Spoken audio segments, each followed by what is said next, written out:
Kad zapjevam partija mi sudi, neka sudi, pjevat ćemo ljudi. Ne boj se rogova ni lažnih bogova, šta nam mogu lanjski snjegovi. Ne boj se tragova ričućih hlavova, šta će crni oblak planini.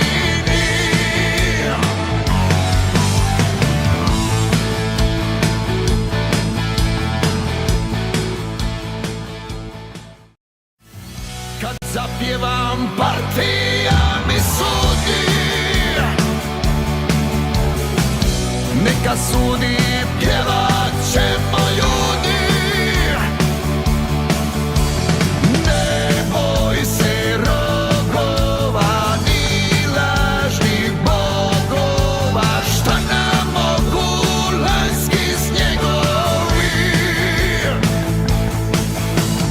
Ne boj se tragova ričući. Dobro večer, good evening, ladies and gentlemen. We are off mute. Spolger's just double-checked. Fingers crossed, we've all got audio, even though it's 15 episodes in. We always have to keep our eyes open for that little red microphone to make sure it's working. The camera's working, that's fine. Spolge, can you see it coming up on YouTube? It's all Okay, working. no, it's working. It's definitely Welcome working. to another Monday night episode of PodroomTV. We are back. We've had a week off. Not really a week off. We just didn't have a show for a week. We've been pretty busy and even more tired than what we started even after we've had the week off.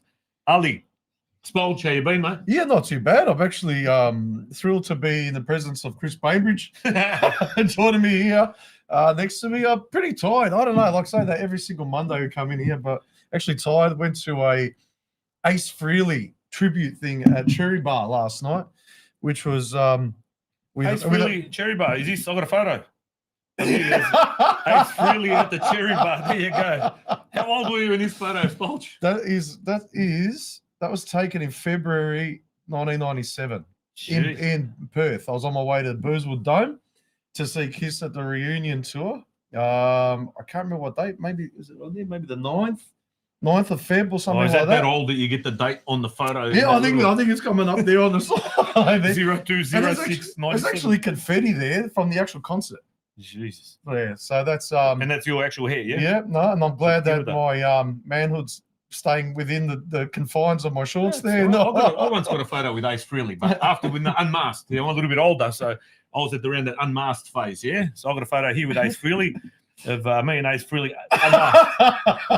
So you can see me there. I was about grade 6, I reckon. And that's Ace Frehley there without his makeup on. Standing next to me. He was cool, mate, my Chris. There you go. Ace Schaefer.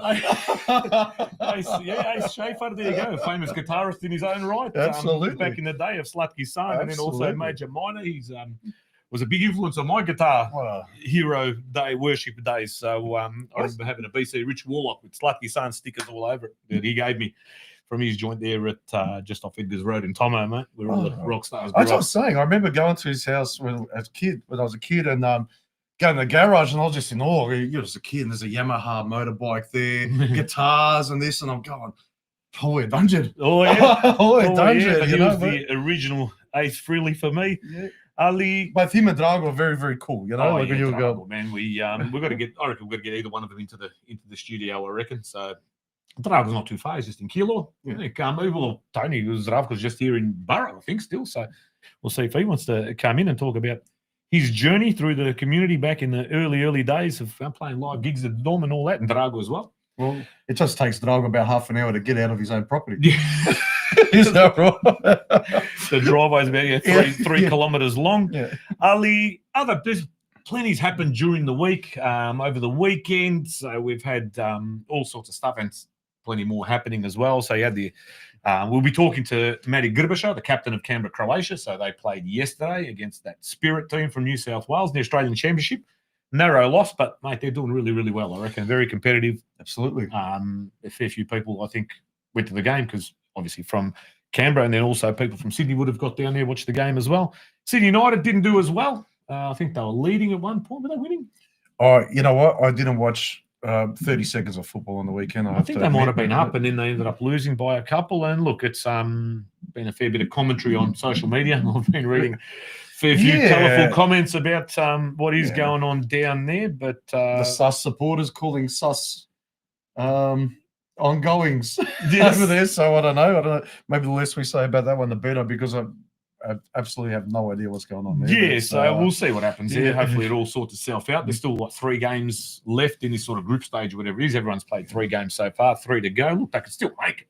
Are they on form? Maybe not. Whereas Canberra Croatia have really surprised everyone. I Yeah. think even the commentators are saying, they're not expected to do much. Nor this Spirit team, I think they won the New South Wales NPL, Okay. didn't they? Which Okay. is probably one of the stronger leagues in Australia, if not the 100%. strongest NPL league. They beat Preston Macedonia last week. Massive. There was scenes there. That was amazing. But we'll talk to Matty No, about that. because everyone was writing him off, weren't they? Yeah. Yeah. Other than that, we've got something that came across my YouTube feed was this bloke. Now, I don't know if many of you probably are into this kind of sport. I'm not really, but it came up on YouTube on Marco Martinyak, the Okay. Marvelous or the Emperor or whatever they call him, bare knuckle boxing. Wow. So this isn't UFC, this isn't kickboxing or Muay Thai. This is bare knuckle boxing, man. Like that bloke that goes around the outback, with the circus tent in Australia in like a Northern Territory and that, and they just old school bare knuckle. He won another title. I thought that's what they did in the stands at an AFL game. So he is the bare knuckle boxing world bridgerweight champion. Now he defeated Dan Podmore only last week or whenever it was. So he's got multiple titles now, but this is one that is a full purget. He comes out in the Dinamo Zagreb jersey. He's got Zagreb, you can see there on his chest, like the landscape or the cityscape of Zagreb across his chest. Apparently his real name is Marko Rupčić, but he goes by the name Marko Martinyak. I'm not too sure. Maybe he got his identity smashed out of his head by multiple blows. I don't know. But brutal sport. Ridiculous.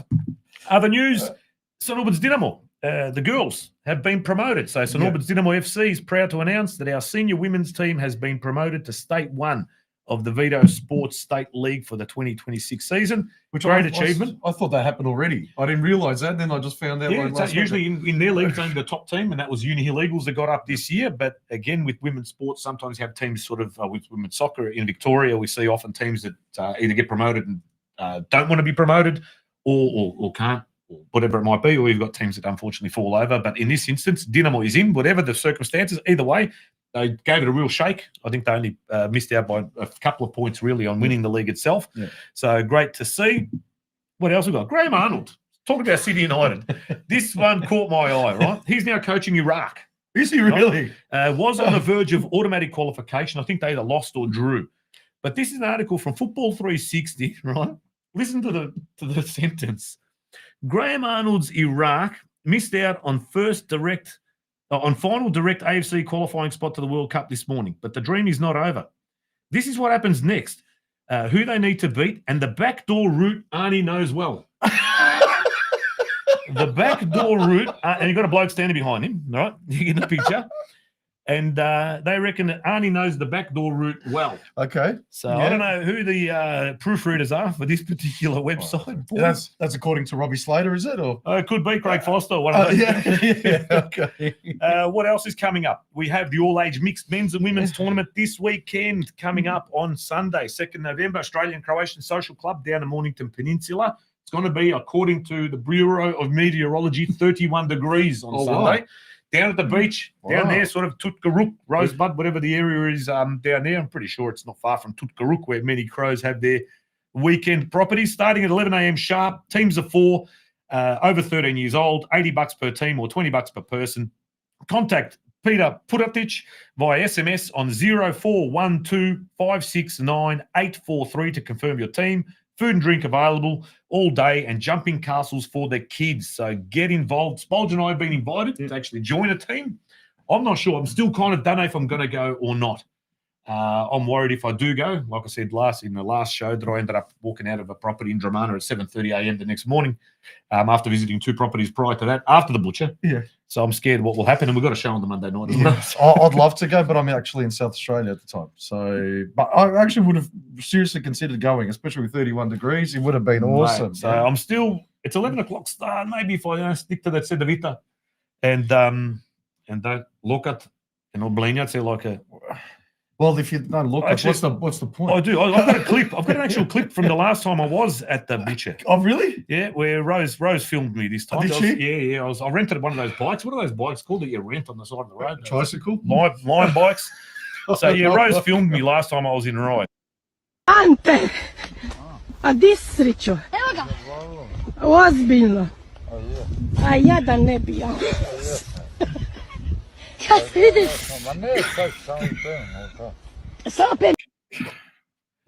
There you go. That was Rose finding me in between Dramana and the drive-ins there. She could have given you 5 minutes. I mean, really. Yes, I suppose. Ali Clifton Hill Youth and Family Mass coming up Saturday, 1st of November. So this Saturday, 5 o'clock. It is the last one for the year at Clifton Hill. So the group is off to Hobart in December. So please pray for them, they say. But Sveti Nikola Tavelić Church in Clifton Hill this Saturday, 1 November, 5 p.m. for all those who have busy Sundays. That's why it was introduced, and it's been fantastic. Yeah, we've attended a fair few of them. Also coming up, 16 November, Sveti Nikola Tavelić Patron Župe is happening. So the big festa there at Sveti Nikola Tavelić in Clifton Hill. 14 December, Children's Nativity Play during the Mass. And 24 September, obviously, Christmas Eve, Pornochka. But for the 1st of November, this coming Saturday, Holy Saints Costume Parade. So it's been successful in the past, where kids and parents and everybody else is dressed up in their favourite saint, who that might be. You know, some one bloke turned up in a St Kilda jumper. I might wear a Dinamo jersey. Was that Slug? Yeah, Slug came in St Kilda. I might wear St Albans. And then you've also got, well, there you go. That's the more detailed thing. But jump onto all the socials of all these clubs and associations that we promote on the show. Sveti Nikola Tavelić, 16 November. Hopefully nice weather. It'll be outdoors as it is always. There's music, there's food, there's plenty getting early.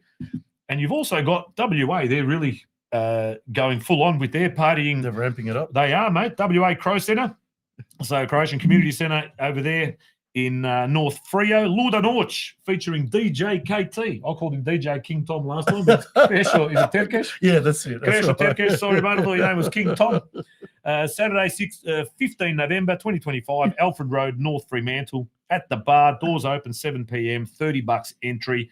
Come along and get a night full of your favourite tunes and call Emma 0417 792 837 or Ivica 0411 320 363. Love the nights out there at Fremantle. They have a great time. They do. And then we got also from a good friend, Mr. Ravlic over there in WA. Let me just find the actual message. But Team Oliver Ravlic said that Team Croatia WA for the second year running is playing in the Football West World Cup, a high-level off-season tournament featuring some of the best players in Western Australia. 20 teams in 5 groups of 4, 5,000 prize for the winners, 2.5 for second and 1.5 for third. After losing in the semis on penalties last year, we hope to go all the way this time. Led by coaches Alan Tomic and Ivan Zuvela, Team Croatia has a very strong and deep team capable of getting it done.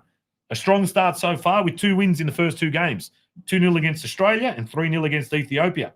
Last group game this Friday night against Liberia. If in Perth, come down and support the boys. Hope the stand will be getting more and more full as the tournament progresses.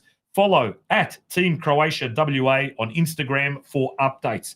So again, thank you to the Ravliches who are keen supporters of the show over there and doing their best to keep the torch burning in WA. What else do we have coming up? Festa. So put this into your diaries now. Saturday, March 15, Halco Park, 11:30 a.m. start. North Geelong Warriors presents their annual Festa. Prva Liga, VPL 2 matches, kids' rides and activities, and folklore performances as well. So I dare say that's probably around the Labor Day weekend. Sounds possibly. like it. Something around that in Victoria.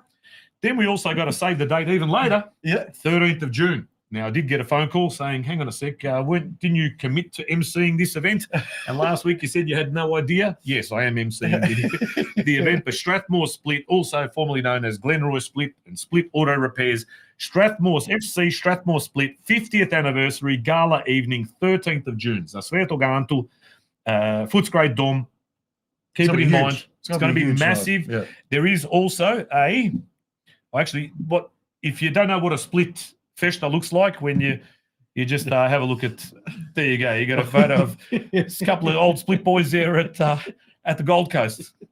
That's how the night usually ends. But they won't be serving out of cans. It'll be at the Dome, so it'll be in high class. I'm going to be pretty early. That's pretty early still. But the club is also asking. So there is an appeal for memorabilia and photos. So please contact Daniela at split50@strathmoresplit.com.au. Also, there's a phone number there, 0413 922 575. So if you've got old jerseys, old photos, old pennants, old whatever it might be from the club, please, they're not asking it for donations. They're just probably to get some photos or possibly have it on display on the evening. Yep. Where else? If anyone went to the Dinamo night, there was some huge displays there, old pictures, old player passbooks or whatever, old newspaper articles. There was all sorts of things. So anything you can get your hands on, even the Viesnik, maybe we could call on them, finding some old articles maybe on the old Glenroy days and stuff like that. So they can make a massive collage and things like that. So it could be. That's right. I've got my dad's cousin there. We call him Streets, but Kasian Pericic here in Camberfield. He's got old split auto repairs or Glenroy split beach towels that were made for a tourney back in the day. He's got articles. He's got a lot of stuff as a founder. Also, along with Pokoni Frank Rezo and Doctor and some of the others, he's got a lot of old stuff that we're going to get out. Even the flag that draped Rezo's coffin was Kasian Pericic's, which we had just fixed up a little bit because some of the lettering had come off. It was pretty old. But also, we forgot to mention there the Warrior Cup. So we spoke about the Warrior Cup a couple of weeks ago with Gabriel Jurleta and Tommy Polshak. Even though the weather was atrocious across Victoria, let alone on the Bellarine Peninsula down there in Geelong, Warrior Cup yesterday had an awesome turnout despite shocking weather and but it was a massive success. Looking forward to building on it next year, and thank you to everyone for their support. And PodroomTV would also like to thank Pasteta FC for their support. As you might have seen, there was a reel that I put up on Instagram. We received a customised. I don't want to lose my papal stuff. No, we can't. Look at that, bud. Look, it's a thing of beauty. It's in the font of the Hrvatska reprezentacija there, as you can see. But number one, Podravka is the major sponsor on the back there. Pasteta TV, PodroomTV. You got the pleter on the sleeve. And you turn around the front, you've got Gavrilovic and you've got Pasteta FC with a beautiful girl in a Norshna there and a love heart, which is thank you to Phil Juric and Sign Utopia for sending that through to us. Absolutely magnificent. We thank you again for all your apparel and signage needs. Sign Utopia. Absolutely. Best Green Gully top I've ever seen. No, but it actually looks awesome. It really does. And the Podravka logo or whatever it is, it just looks absolutely amazing. But so a good one there. I saw Tommy Governor put in that it looks like that Arnold got a head job at Iraq. Arnold got the head job at Iraq. The head job at Iraq. He did, and so he got the head job, and he's looking at a backdoor route to success. Yeah, he did. Now, Mio Albert says, apparently from all reports, Hajduk are going to win the league in Croatia. Mio, we're not going to take the lid off yet. No, not as we have in previous years, but I think it's a shoo-in. I think it is. It's a given that Hajduk will win the league. Just the question is what league? Yeah, in December. We'll win the league in December, and then be 13 points behind Dinamo by Australia Day. Peter Finka, just having a look. Hey boys, welcome back. My Monday nights can return back to normal. Who else? Arnie has got that. Yeah, the head job. Yep. Frank Music, Mio Albert, smartest thing you've ever said. There you go. Not giving you too much credit there, Mio. Frank Music, Pape Fritole, he says. But I love to show some of these comments. You can actually see him. Frank Music, Pape Fritole. Well, I don't think he realises he's on the same side. And other than that, really, we've got our first guest actually in the Wow. waiting room. So Oh. we have our first guest. And I did receive a message about our guest to ask him a particular question Okay. because Matty Gurbasha, I was going to say Matty Gurbasha, current captain of Canberra, Croatia, also played for the Melbourne Knights back 2006, I think, through it to about 2010. Wow. So he's well known to people in Melbourne and pretty much all over Australia, but he's quite the character. I see him on social media. A lot of interviews that are done after games are done specifically with him, and I'm thinking not just because he's captain, but he's actually quite entertaining. Yeah. He's a character, and it's fantastic. But it is great to get him online, and let's fingers crossed. The ACT being the nation's There we capital. Oh, Here we go. Look at that. November is well and Oh, truly. mate, look on at that. Matty It's Gurbasha. early. It's the early. PodroomTV, What- mate. We hang our heads in shame. Look at that mustache. That is magnificent. Right, it's fantastic. It is a bit early, but we thought we'd do it for the Australian Championships, considering that they're sort of part of the sponsors. So thought we'd do our part. It's a little bit retro because people are harping back to the days of the NSL and old ethnic soccer now with the championship. That's why I'm wearing my Australian Soccer Federation Inter jersey, referee's jersey. But, mate, tell us, how's it been, mate? You look, slow start, but then you got that massive win last week against Preston. We were hoping yesterday with that early goal. I'm going, mate, two in a row. That Going, goal chinner. top of the table, chip the keeper. I'm going, this is ridiculous. But how's it all been, mate? How's the Canberra, the Crow community up there embraced the whole concept of this Australian Championship?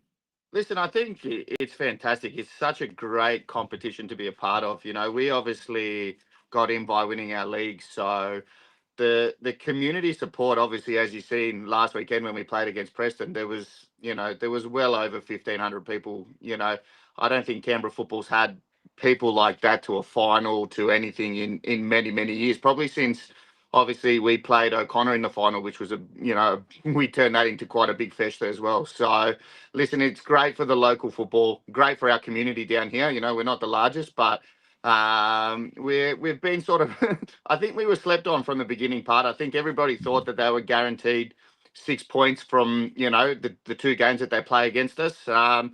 Obviously we struggled a little bit against Avondale, but the win at home to Preston was phenomenal. Obviously back in, I think it was 2008, while I was at the Knights, we lost to Preston by 1 point. So they ended up taking the minor premiership. So I had a bit of a bone to pick with them and finally got one back over it.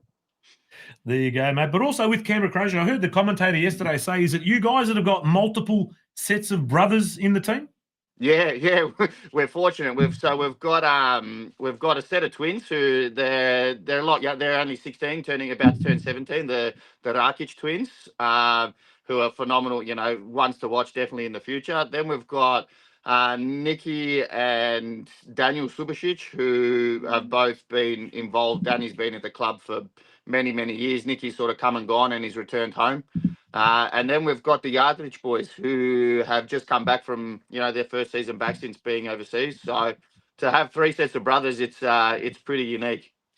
There you go, mate, because I know that there's a lot of that legacy at Canberra, Croatia. You got Vrkic, he's a technical director now, Marco, and we had Boots on, was it last week before last? Or 2 weeks ago, last show. Still involved in the club, so father to son, brother and brother, and all that sort of stuff. It's fantastic. It's a fantastic. Like I said, we're only a small community, obviously compared to the rest of the states. But listen, everyone just wants to be involved. Like, I mean, I've got my young fella. He came away with us on the away trip this weekend that just passed. So just passing on the football to the younger ones.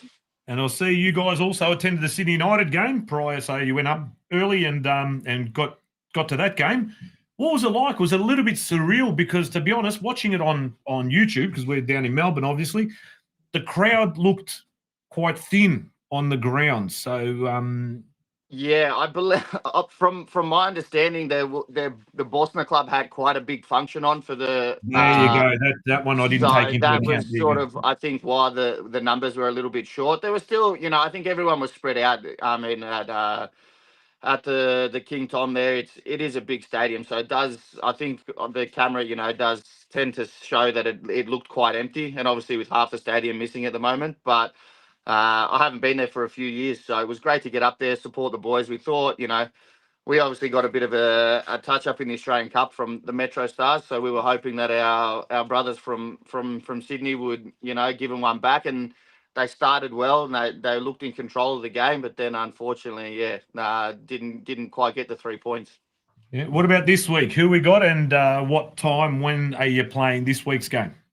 So we've got Avondale, so we're starting the second round of the group game. So we're at home 1 p.m. on the Saturday. So we've got one of the main games, obviously on SBS, SBS Demand, and I think it might be on the Football Australia YouTube channel. But so hopefully, you know, if we can grab another 3 points, you know, make sort of Deakin Stadium a bit of a fortress, and you know, take another 3 points will sort of push us closer to sort of getting out of the group stage. And then the week after, for all of us in Victoria, you're playing Preston Macedonia here at Connor Reserve in Reservoir. So that's one. I didn't make it to that first Avondale away game. I can't remember what we had on, but that one I'm leaving free to get down to Connor Reserve because it's not far from my joint. Definitely to get down. So if you're in Melbourne on I think it's the 9th of November, I think it might be a Sunday, the 9th. Yeah, that's right. Yep. Not sure, I think, what time Preston had kick off their games, but just jump on the socials and that and have a look what time the game is. But if you're in Melbourne, get down, support Canberra, Croatia against Preston, and get to that game in numbers, and we can, you know, make some noise as well. There'll be a lot of Preston fans, but like what they did from Queanbeyan and wherever else they came from to support Preston, we can do the same and support our brothers from Canberra as well and get down in numbers. And Preston claiming they got more than 5,000 people at their last game. Look. Yeah, okay, I don't know. Creative accounting, I reckon, a little bit, because I'm not sure how. Yeah, it's not the biggest ground in the world, you know. But anyway, but the fans are there, and they've got the support of the community, which is awesome for them and for the league. But we can come out in droves too and support you guys. Absolutely, exactly. It's going to be. The weather should be picking up here in Melbourne by then as well, because if it's going to be 31 this Sunday, hopefully it's not 31 the Sunday that you come down and play Preston. At least it's nice enough weather. Sunday afternoon, soccer's pretty much finished across the board. Here in Victoria for juniors, seniors, everybody. So get down and support Canberra, you know, and come and see that moustache in real life. Oh, mate, we've got moustache envy for sure. But I'm going to ask you, where are you, man? Because I don't know what's going on. There's all shadows. There's all this stuff. I'm in the garage. I was trying to rumble up some of the old Knights jerseys that I managed to keep a hold of, but I can't seem to find them. So I managed to keep a few. Sorry about that. But listen, it would be great to see. You know, especially at that Avondale game, seeing a lot of people. I mean, I haven't seen in, God, it'd be 20 years since I was down there. So it was fantastic to see the numbers coming out. Initially, obviously, Avondale don't have the biggest support base, so we outnumbered them on that day. So that was it was a fantastic, you know, some of the boys that, you know, that don't really understand how big the community is down there in Melbourne was they were quite shocked at the droves of people that were coming through the door and all from, you know, from the chants and everything. It was a fantastic experience for a lot of those young guys. So you didn't get the result that day either, but your performance was fantastic. You came out and I think surprised everyone, and have kept that standard up ever since that Avondale game. Yeah, definitely. Like I said, I think everyone sort of from the get-go, our history is probably not the greatest on the national stage within the Australia Cup. The few times we have qualified in the NPL final series, so I think, you know, we had a point to prove, and, you know, we were the 3-1 I think was probably a little bit harsh. You know, they scored right at the end. We probably had a chance to go 2-2 twice. Unfortunately, we didn't take those. But, you know, we had a game plan. We tried to stick to it. We did the same against Preston. Listen, on the weekend, it was a sort of tough one. We went up 1 and it was early, and we thought I don't think. We've lost him a little bit, Arnold. Yeah, hopefully we'll get you back. The insulation's a bit too good in the garage, I think. I don't know what's happening there. No, not getting there anything there either. But I think, you know, no, but they did come the out. synthetic pitch wasn't sorry, Matty, we for can't really anybody. hear what you're saying. You'll come back. Yeah, maybe try again. But they did come out with force against Avondale, and they really surprised everybody. We'll try again. Here we go. We got you back. Fantastic. But are there any former Melbourne Knights teammates you want to give a shout out to and you really want to see come to that Preston game? Because I was looking at some of the players from that particular era. I mean, Anthony Pelican, who I've seen of recent times down there at Dandy City. I think he might even be coaching. the juniors, some of the juniors down there as well. What a fantastic player he was. I mean, he came back. He'd obviously come back and joined the Knights after being at Oakley and here, there, and everywhere. And I mean, Putka, he was fantastic to, you know, especially I was quite young at that stage too. So, you know, to see a player of that caliber was fantastic to come back to the club. So, Yeah. I mean, many of them, there's, you know, Tommy Milicevic, he's, you know, I know he's coaching somewhere. There's, you know, Dario Matkovic, there's, you know, Joe Spiteri. I heard Vinkel was at the game. I didn't get to see him, which was a bit of a bummer because he was sort of the main driving force to getting me down to the Knights originally. So I He'll came get down. there. He'll come to that Preston game. He lives literally 5 minutes, I reckon, 5 to 10 minutes away. If he's not there, I'll be very upset, and I need to have a beer with him after because I miss that man. No, he's one of those ex-players that's here, there, and everywhere. He really is a big support of the community and other Croatian clubs. So I'm pretty sure he'll be there. But the question I got messaged today was: is this the same Matty Gurbasha that was a great golfer? Are you a golfer yourself? It's not him.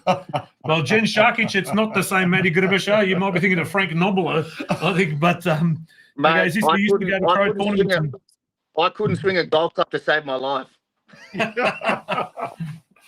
So never had the time to pick it up. I've stuck to the round ball and managed to kick it, you know, consecutively for many years. So in that sense, yeah, no, definitely not me at all. All right, Jen, it wasn't him. So keep looking, you'll find him. But what's the general feeling there around Canberra at the moment?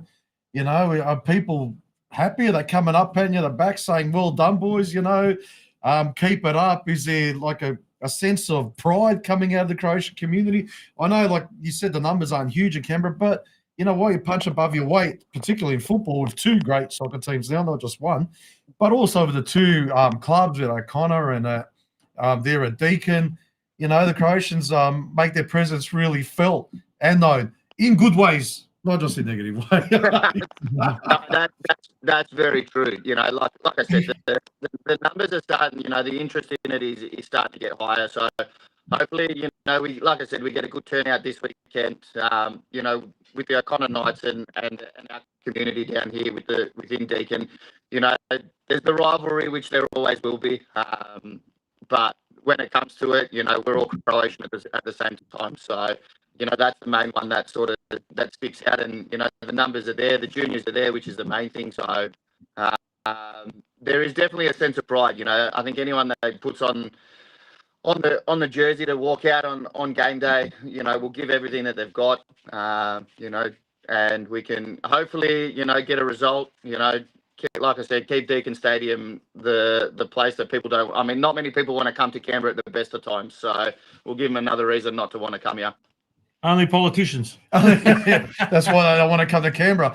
But no, but you're doing some renos as well there at Deakin, I can see, which Ante Jurkovic very, very entertainingly showed the world a week ago with his Bordat accent. It made me actually laugh out loud, I can tell you what. Yeah. Like I said, fantastic. You know, I think finally, you know, we managed to get somebody onto the social media. We got a young guy.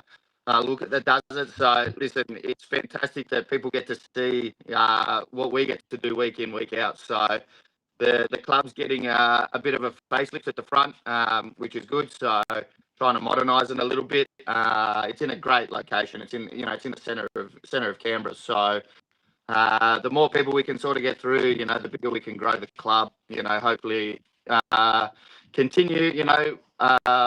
Get back onto them next year. You know, we need to win the league again so that we get qualification into this national championship again. So that's sort of the main goal.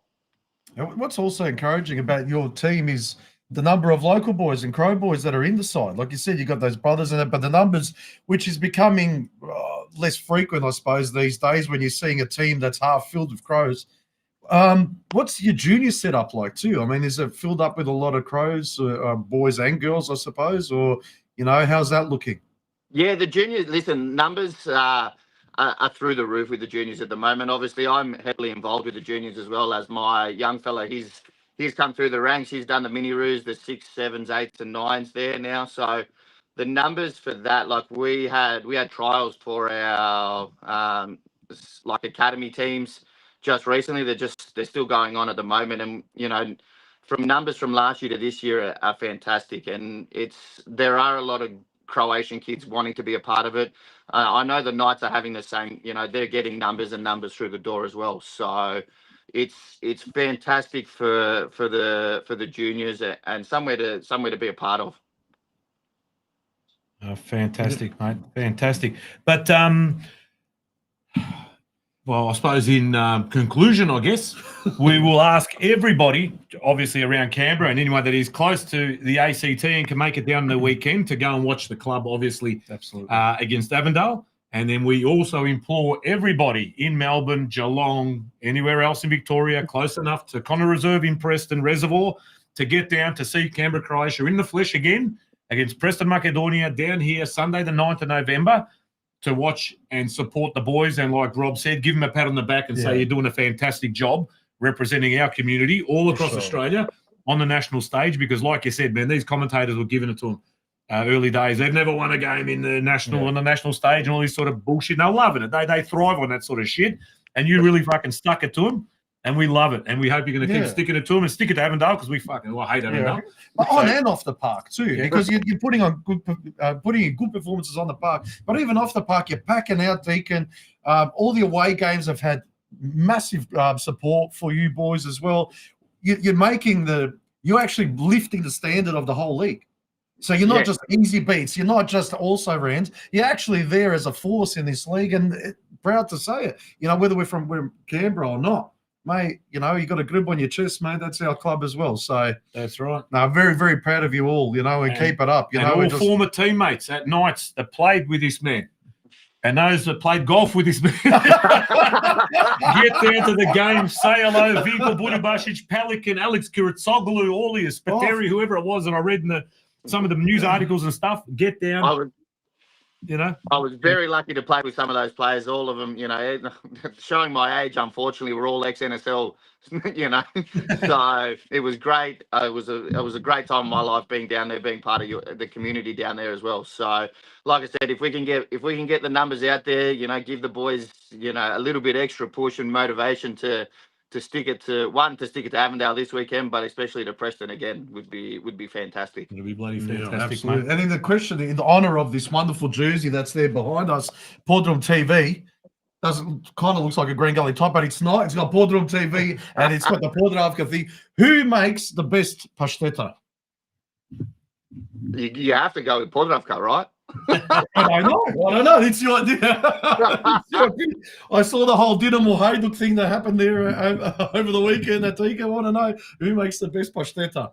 Well, you know what? Listen, I don't think many of the boys eat pasteta anymore. I think that's sort of the older craze. But listen, I'll put it to the social media team, and we'll get them to find out who does the best one. No worry. So you're going with Podravka chicken, yeah? Chicken pasteta? Yeah, okay. Can't beat it. Can't beat it on a fresh loaf of bread, mate. There's nothing better. I did have some cool that worked at Podravka, and he said, "Molim te nemoj to jesti." So I have no idea what's in there. All right, but no. That's like a hot dog. That's like a hot dog. My man goes, you can eat that for Good Friday. There's no meat in it anyway. I dare say it's all made from the same thing, right? All the leftover parts, the hooves, the tongue, you name it. I say you can't eat flesh, but you can eat bone, probably. Yeah, or ground down bone. I don't know what's in there, but there's a question for the people out there as well. Let us know in the comments here who makes the best pasteta and which flavour. Anyway, there you go. But Matty Gurbasha, Gurbasha, it's been an absolute pleasure. But one more before you go, where are the Gurbashas from overseas? Yeah, good question. Listen, they've sort of all migrated to Slavonia. So dad was born in Keshenci. My grandfather was born in Kupres. So you know we got strong ties. So, but majority of them all sort of in the Đakovo region now. We've got a couple cousins down in Trogir, but yeah, mainly inland. There has been, I've seen that with pretty much anyone from Kupres that I've spoken to in some form or another ended up in Đakovo. That is a true story. A lot. Or did you? Yeah. But it ended up from Kupres to Giacomo, just like some people from Benkovac ended up near Donju, but it was sort of patterns. But there you go. So the Gurbasha is originally Kupres, ended up in Giacomo. Fantastic, man, because I always like asking people where their name's from, particularly when they're well-known figures in our community and loved figures on social media. But keep up the great work on social media. Keep up the great work on the pitch. And for Canberra, Croatia as well, keep up the great work that they're doing off the pitch and for our community up there in the ACT, and have done for a long time. They've been a force in the local comp, and now they're showing that they can do it on the national stage against all odds and against all the better judgment of the pundits that are out there on some of these streaming platforms or whatever it is, SBS and that, and some of the ones that have come across from MPO Victoria that are now commentating on SBS as well. Yeah, they're my only poema, mate.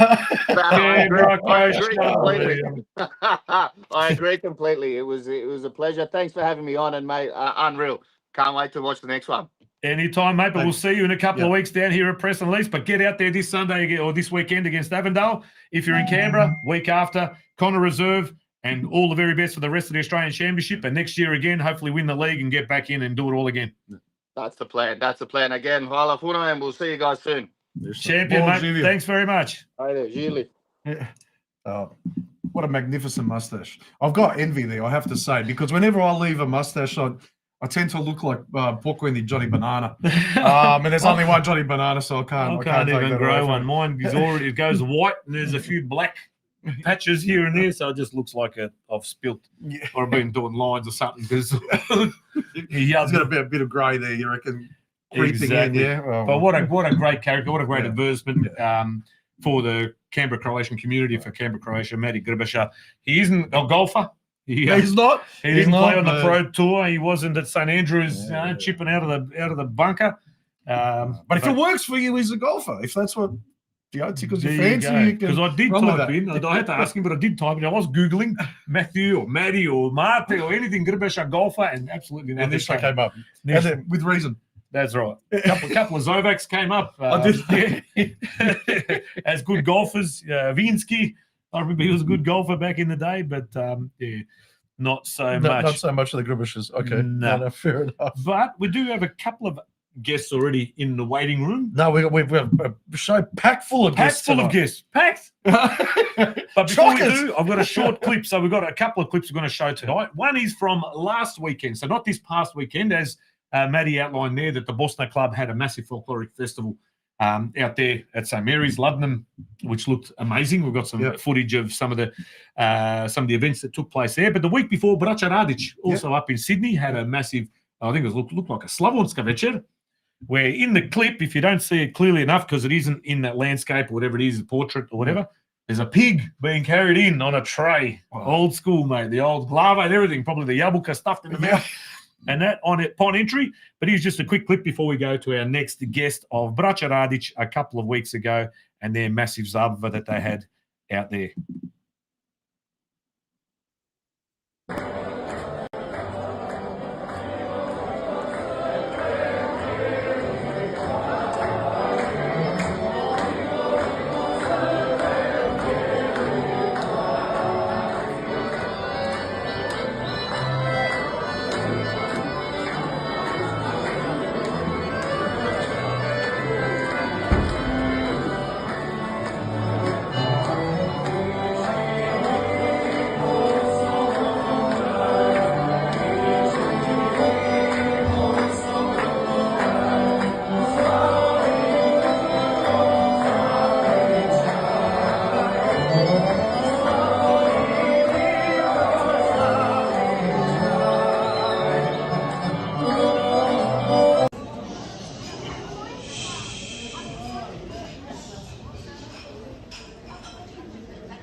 Empty, no sound.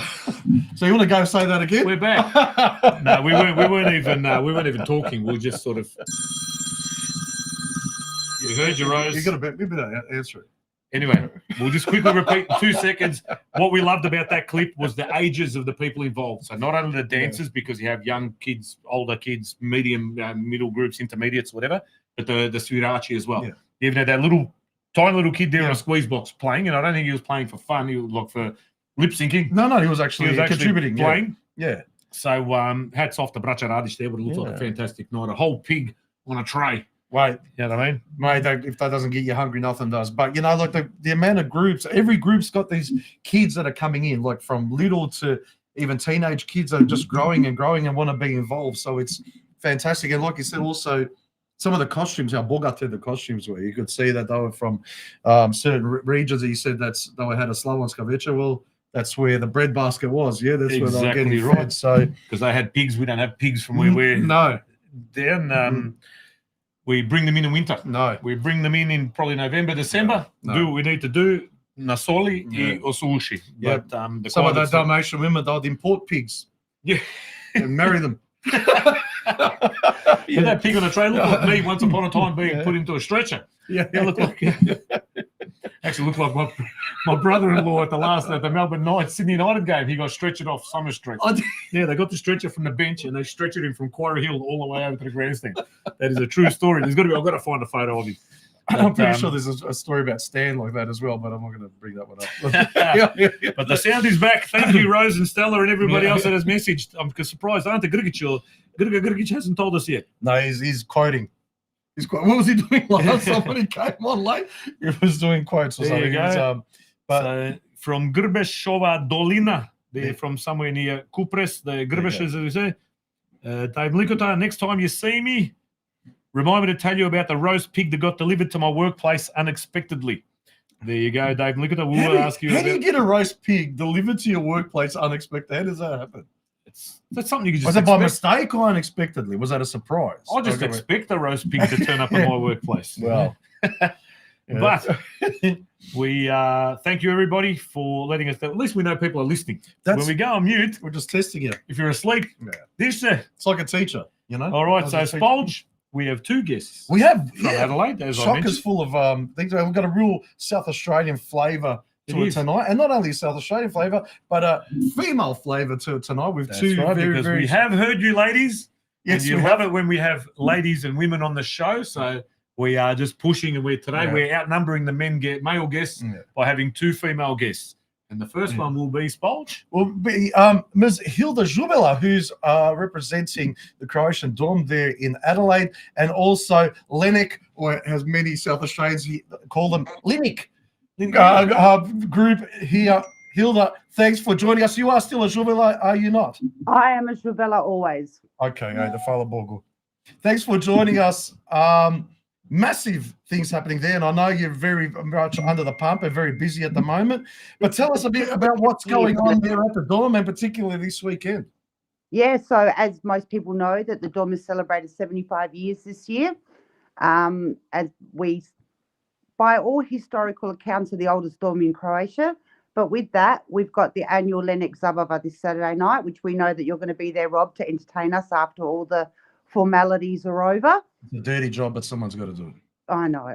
Look, we're looking forward to it. This is our biggest Zabava. It's sold out. It's one of the biggest events in the community. Being the only folkloric dance group in the whole of South Australia, we have just under 100 dancers and musicians, and everyone's performing. All the nausea being washed, ironed, prepped. There's pigs being cooked. There's this and that. All everything we've been talking about. There's like 50 kilos of chavape being prepared as we speak, all ready for Saturday night. Wow, it sounds like an amazing, and like you just mentioned as well, it is sold out, but there are some standing room tickets that are for sale. Yeah, it's. I think you're the draw card, Rob. Major, minor. People who didn't get tickets for the actual performance are coming in. We're actually, after the performance, allowing people to come in, support Lenek by buying a ticket, and come and enjoy the party afterwards. Last time we were there was for the 75th anniversary, which ended off with a literal bang when the flare was lit off, and then we we have addressed that and have had to speak to a few of the people who said, look, not this time, guys. Yeah, look, as much as I don't want to encourage that sort of behaviour, it seemed like a really appropriate way to end the night that night. Yeah, though. we definitely ended it in a bang. But like I said, it's a huge it's been a huge year, 75 years for the Dom and the oldest Dom in Australia as well, very proudly so. Lennox, how long's Lennox been around for? Well, next year it's actually 75 years of folkloric history, so we're all actually the oldest dance group in Australia as well. That's incredible, absolutely So incredible. Like you It said, was something the pioneers started straight away. So Yes, I saw today on social media you actually put up the certificate of incorporation or the original bit of paper, obviously not for proof, but just for historical purposes to say that it was incorporated many, many, many moons ago. 75 years, that's still going strong. Yeah, it's in my opinion, and I'm not saying that just because I love my folklore and I'm president-elect. In our communities, I do believe that folklore, especially like Lennox, are one of the most successful and triumphant achievements our communities have done. You know, they came here, and I really, really always advocate that all those pioneers before us, we were the safekeepers of our culture. When everyone wanted to destroy it, we're the ones in the diaspora that kept it alive. No one can take that away from us. Absolutely, over here, you absolutely did, and there's no better way than through language and through culture, and what better way through arts and dance and everything like that. But the performances, Lennox just goes from strength to strength. Watching them, you're so entertaining, so well rehearsed, such grand dancers and huge, very what would you call it? Diverse, but active as well, like really fast dances and stuff like that. And some of the choreography is out of this world. So hats off to you all, absolutely fantastic. But there's something about South Australia and the South Australian Croatian community, and there's not a lot of us there. I know in South Australia, I think there's maybe about 5,000 or so. Why? I don't know the real figure. I should find out. I don't know. I've got that figure in my head for some reason, so I'm sure it can't be too far from the truth. But what is it that makes South Australia punch above its weight? Like it's and just doing the wonderful things that you have been doing for decades. Oh, I really don't know. I think sometimes when I look at you guys on the East Coast, is it the isolation where we're a bit like we're not as far as Perth, but we don't have as you guys, you'd say between Sydney and Melbourne can be so much more fluid when it comes to the entertainment and sharing resources and everything. We've got that little bit of isolation like the guys in Western Australia. I think a lot of the people that came here in the beginning were the real, I don't want to say yadni, but they were the poorest of the poor, and they left so much behind that they created left families behind. So they created their new families in their community, and that's kept everyone together. That makes a huge difference, I think, when you choose a new family in a way when you had to leave everything behind. I don't know. That's the way I feel. Is it because you're Mortarini? Is that what there is? A lot of us here. Yes, let's bring up yes, I am a Muterka. I'm a Polak Muterka, Polak Kochulanka. Yes, there is a lot of us here, and like my grandparents came here, but they did leave the majority of their family behind. So those Muterini, and it wasn't just Muterini. My grandparents had wonderful families that came from Zagreb and everything. They became our new family. Yeah. So there's a lot of people from Murter in Adelaide, isn't there? Heaps. Actually, both of our guests tonight are from. My pokojna baba, my dad's mum, my pokojna baba, Mara, used to do a hodočašće every year for the Gospa Karavaja, I think 30th of May. Yes. From Debeljak, near Sukošan in Zadar, would do the hodočašće, would walk the Murter for the health of my second oldest streets, who was sick at the time, and she zaklela se, whatever it is, zavjetovala se to the Gospa, and every year would go to Tisno and pay homage or whatever it was. So, and it's not particularly close as well, it's not. Really not. Yeah. I think most of the Muterini have either ended up in Adelaide or in Geelong. Yeah, that's true, actually. But it is a beautiful part of the world. The Zuvela name is Vela Luka, I'm assuming, or Smokica? Yes, I'm from Vela Luka. My dad's, like I said, my mum's a Muterka, but my father's a Kochulan. He's from Vela Luka. But it's funny what you're bringing up about the isolation, and you've actually got a really good point, because it makes me think about the people of Perth, because you brought them up. for me, it's the closest thing to traveling to actual Dalmatia is actually going over to Fremantle, because you see, they all look, majority of them are Dalmatian anyway, but like they love getting together, cantati, you know what I mean, getting to singing, and they've all got their roles.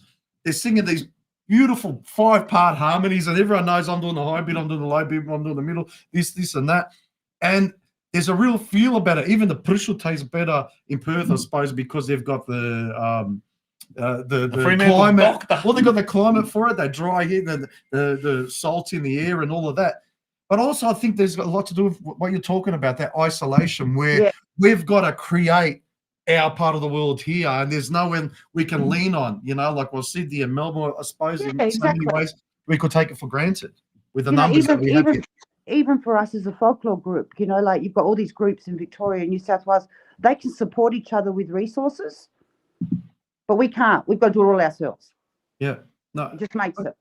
But Hilda, tell us a bit about yourself. Actually, we didn't even give you an opportunity to say, because what we've got you on here, it's not just about talking about the Lennox Zabava that's coming up this weekend, but also you've had a huge involvement in the community. Tell us about growing up there in South Australia and what your involvement has been. I've just grown up that if it wasn't at the dorm, you weren't going. So you got forced into it. It's just the way it was, you know. It's everything from the moment my grandparents arrived here, my mother's involvement, my father's. I have my great uncle, Pekonyu Babalia. He was one of the first to start the club. He's on the wall there as one of those first met all those years ago to decide to do it. And as you grew up, it was like, well, can't go to a nightclub, but you can go to a disco at the dorm and go in the car park and do God all things out there. You know, you hung out to go to the soccer on it. You know, if there wasn't something at the dorm in your community, you weren't going out. So Friday night, you went to the dorm. Saturday afternoon, you went to the soccer at Hanson Reserve. You prayed they'd win, just so that it meant that you're going to the dorm to have that after. Right? Went to church every Sunday. We used to have mass when I was growing up. There was mass at 5 o'clock on a Sunday at St. Patrick's. I would go to church every Sunday before I found my faith, just that it meant that I'd go to the dorm again. Yep. Right? I did Monday night. I did folklore because I got to be with my friends again at the dorm.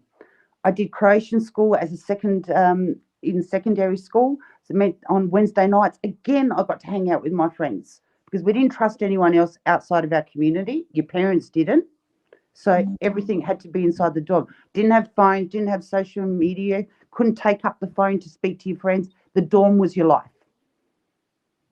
Yeah, absolutely. No. Hey, talking about St. Patrick's, what a beautiful church that is in Adelaide. I don't know if anyone's ever actually been there, but it is stunning. Yeah, there's not many Like churches in Adelaide to choose from. That's the thing. No, There's very no. few there. But you know what, the Croats have got their pick of a pretty good one there in the middle. It's like a mini cathedral. You know, Yeah, like it is. It's a beautiful church in the city. So it does cater to everyone's needs. So it's good. And now tell us about what are the hopes for Lennox coming up, and not just Lennox, but also the dorm. Many plans coming up. What's on the horizon? Well, I suppose the horizons, as always, like most of our clubs, is to keep our young people engaged. It's harder these days more than ever to keep our young people engaged. For Lennox itself, I'm just talking I am very passionate about keeping our young people involved in their communities. I find that I have a lot of time to help nurture those to give back to their communities and to see what the importance it is, not only for the community, but for their own personal growth. For Lennox, we'd like to concentrate more. We've never been strong singers, so that's something we've been trying to concentrate on, and we're getting better at it.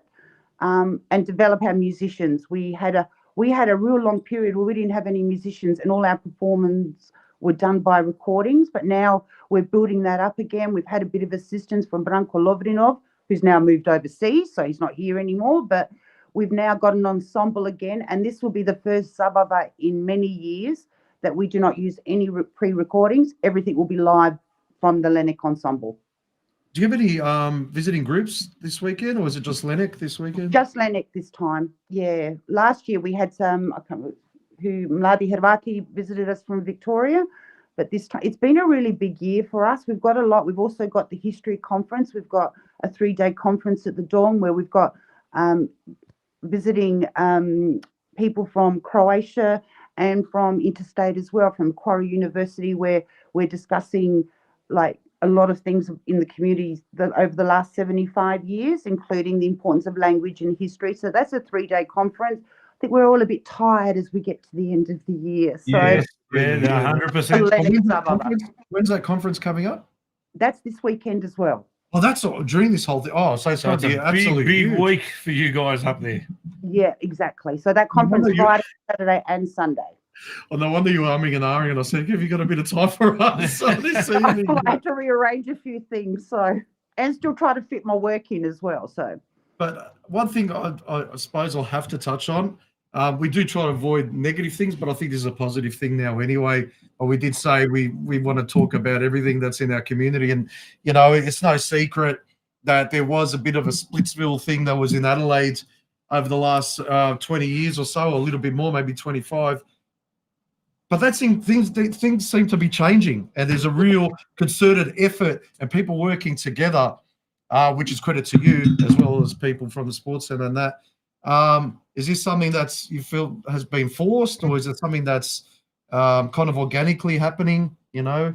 I think part of it is organically happening. I think when that, you know, that whole split, this is only my opinion. This is Absolutely. No. And your opinion is very valid. I actually feel a lot of it was just people's egos. And as we move forward, there's no benefit in us not getting along with each other. I mean, I'll be honest, I've never been a sporty kid. I only went to the soccer so I could check out the boys and hopefully have that at the Dawn. It's Paul's the same. You only went there to check out the boys as well. I did, you know, that's what you were there for. I used to walk up. There were many times I would be asked who won. I wouldn't even know what the score was, but I was there. But I think slowly over time, it doesn't benefit anyone. We're not big enough to sustain like you guys are. And I know some of your DOMs are even suffering in Victoria with membership. We're not big enough to have to. So we need to combine. For me personally, as a president of Lennox, I look at some of my beautiful dancers, these younger ones, they play soccer and they do Lennox. Why wouldn't I support them as a whole when we're just trying to support these individuals? You know, they've been to soccer training and they're running to Lennox. They're still in all their training gear. And it just doesn't make sense for us to try to cause some sort of division. I don't get it. I've never got it. I haven't liked it. I haven't supported the Slipley. I wish we had stayed as one. I think we would have personally, this is again just me personally, I feel that we would have been much stronger as a community, not only as in numbers, but even financially. If we had somehow, it had come away differently, but it is what it is. We've now got this great centre that does really good with the sports and all that type of thing. And then we've got, you know, the Dom that does all the, you know, the language and the folklore and all this kind of thing. And I think it's a nice balance. Yeah. No, and I think there are still some egos there, you know, it's just the way, that's human nature. We can't change that. One day those egos will be gone and they'll slowly die out. And I've got to support the new generation so that we don't have this anymore, that we are what Miss Mahadabati. It's almost like always, you know, in the past when we were younger, we had the Serbian Yugoslavian to fight. We always had to have the other. And when we got our independence, we were almost lost, that we need to have an other to give us energy. But we unfortunately made our own Hrvati the other. And that always makes me other sad. Yeah, you definitely don't have a strong opinion on that at all. And I haven't thought a lot about it at all. But no, it's absolutely, and I think you've hit the nail on the head when you said that negative and the divisive nature was because of egos or personal issues and was never for the betterment of the community. Yeah. And I think that's the truth for every community in the country, and even in Melbourne, that's very, very much the case. But when everyone lets their egos, you know, fall by the wayside, and you start thinking of what's best for the community, everybody just benefits. And like you said, at the moment, there's such a really good balance there in South Australia. And like you said, even like you could have been stronger when you look at it. Well, you know what? The sports centre is probably the envy of every other soccer club Exactly. You know, doing it better than everyone. And the Dom's been there forever. Yeah, like the oldest Dom there, and you know, I still remember walking fondly in 1995, walking from Highmarsh Stadium over to there, and it was you know, a best beautiful days of my fun life. I reckon. I was thinking about it today, talking to my mate from Midlands, not in Perth, but Midlands in Western Australia today, talking about the old days of Melbourne Knights and some of those games. But the semi-final and final in '95 especially were. Mate, I went to a wedding. Back pre-90s. Where we went to Goiko's aunt, you might know, and you know Stana and Maria and Christina. But Goiko's brother Pokoni Kumyubo got married to a lady from Adelaide, and we went to the wedding there, and we stayed there, joined out in the farm there in a caravan or whatever it was, and that was as a kid. One of the fondest memories I've got is going to Adelaide as a kid and going to the Dom and doing all those sorts of things. So, let alone as an adult going to the grand final, going to the soccer and visiting and whatever. But you've got to get back there more often. Don't go enough. My kids were there. My wife, I think they were there last year with Matty Gurbasha, but I didn't make it that weekend. So I've got to definitely get there. I haven't been to the Dom in a while. Definitely. Yeah. I get to Adelaide a lot. No fault of my own. You've got a personal connection here, Rob. Yeah, that's right. But no, Adelaide's definitely my second home, and love, you know, like I said, love going to Dom, love going to Sports Centre, and I love the fact that Adelaide is healing. I love it. Absolutely. I hope so. I do, because it can only benefit, especially the younger. You know, it is harder now. We've got, you know, we're not all married to just Harvati. It is second, third generation. They're marrying outside of our culture. Their kids are Aussies. You know, it doesn't make sense to have a division. No, it doesn't. But the other thing is as well, and I want to ask you what your opinion is on this one, and I think you've got a right to give an opinion on this one as well. What is it about South Australia, the South Australian Croatian community, that produces such strong, intelligent, and forward-thinking women, hardworking women, who benefited? You know, our next guest, yourself, we had the Martish sisters on earlier on. You are a suck. I'm not bringing her up. I'm not putting her into it. No, but honestly, there's been, like, I think on a percentage-wise, like, I think the female proportion of the community is well represented in South Australia, more so than probably any other community in the country. You know, where there's presidents and you know, leading figures, I guess. Leading figures, from Festa to Lennox to the Sports Centre to the point. You know, like, again, this is my opinion, and it's because I come from a long line of strong Dalmatinke. Dalmatinke are the most resilient women in the world, especially those that came from those areas where they experienced such poverty. I grew up with a Baba, and her story, from what she left and what she endured here, everything is almost like a Hollywood epic movie. And to the day she died, she just kept saying, this was her, in her accent, would say, keep going. Keep going. Inedayse. And that's the way we've grown. And all those women you're talking about, from Julie Chidiak to Emma Matulich to, you know, we've got Vice President of the Croatian Club is Diana Adje. We're all Dalmatinke. That's my opinion. Yeah. And you're very quiet women I'm not going to argue with that, but you haven't met my wife, and she's Herzegovina. Well, they're resilient as well. You try making a life out in the Kornatima out there. It's not easy. Yeah. And as much as you joke and say, yeah, he's sucking up or whatever, but honestly, hand on heart, I mean that sincerely. Like, so many Miss Croatias have come from Adelaide. Yeah. So many, you know, women that have made such a massive difference to our Croatian community Australia-wide have come from Adelaide, South Australia. So credit to you. There's something in the water, and maybe there is something special about Dalmatinke. I don't know. Resilient. I thought you said Brazilians. Well, those Glocka can get in the way. There, guys.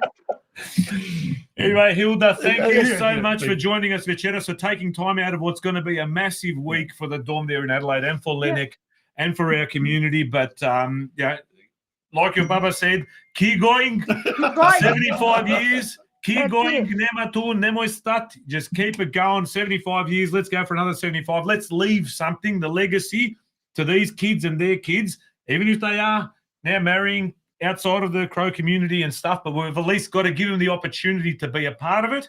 Yeah. And for those that aren't yet married and whatever, to be a part of what we were, like yourself, and that we go to soccer, we go to the dorm, we go to church, and then we have every opportunity to maybe hook up with another Crow kid or whatever it is. And that's what the whole point of this thing was in the first place. So fantastic work. Thank you for joining. It's absolutely fantastic. Thanks for having me. No worries. It's always great to have a Dalmatinka online, you know. But when we are in Adelaide next, we'll definitely come and you'll see Rob soon. But when I'm there, I'll definitely come and say hello as well. Come say hello and have a drink with me. Really looking forward to the weekend. Absolutely. All right. See you on the weekend, Rob. All the very best, and thank you for joining us. Thank you. Thank you.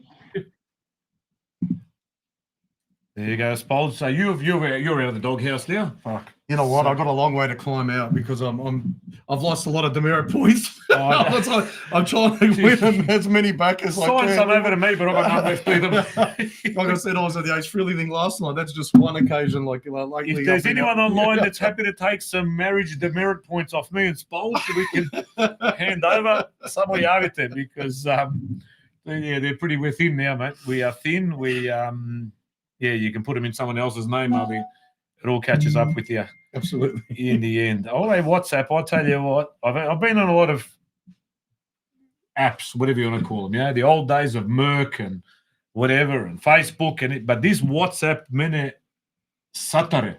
That's wrong. All day, all night, this shit it's what Viber has got. Remember Viber? Yeah. That was big from overseas, my cousins. Yeah. This WhatsApp, jebem ti zvoni cijelu Božju noć. All day, all night. And you can't put it on silent? I put it on mute. I've muted these chats and they're still zvoni. There's a bar, no, there's something. I'll try and help you. I'll see what I can do. It's just delete. Just delete everything. But there you go. So Adelaide. So as well, a lot of the point of this show when we first talked about doing it was just engaging Crows from all over Australia with parts of Australia that they may not be familiar with. Yeah. So talking to people in WA, talking to people in Adelaide, talking to people in Canberra. We'll try and find people in Cooper Pedy if we can, Whyalla, Port Lincoln, northern Western Australia, even in Darwin, we'll find. Nachimo, if you know somebody up there that's willing to have a chat with us, like I was saying, I was talking to Matty Pavlinovic. If anyone remembers back in the old days of the Knights Army Forum, the V-Bomber. Yep. Yeah. Sent me a message today about the Sydney United game on the weekend. They're playing against Bayswater up there in Perth, which is not too far from his joint. But he's from Midlands. It's called Midlands in the Swan Valley up there outside of Perth, obviously. So it's not exactly central Perth. It's a lot of people wouldn't have a clue about that. No. But this bloke is he's a local historian. Yeah, he's de facto the mayor of Midlands or the Swan. Yep. But he is the president, has been now for well over 10 years, of the Midlands and Swan. I think it's Historical Society, something like that.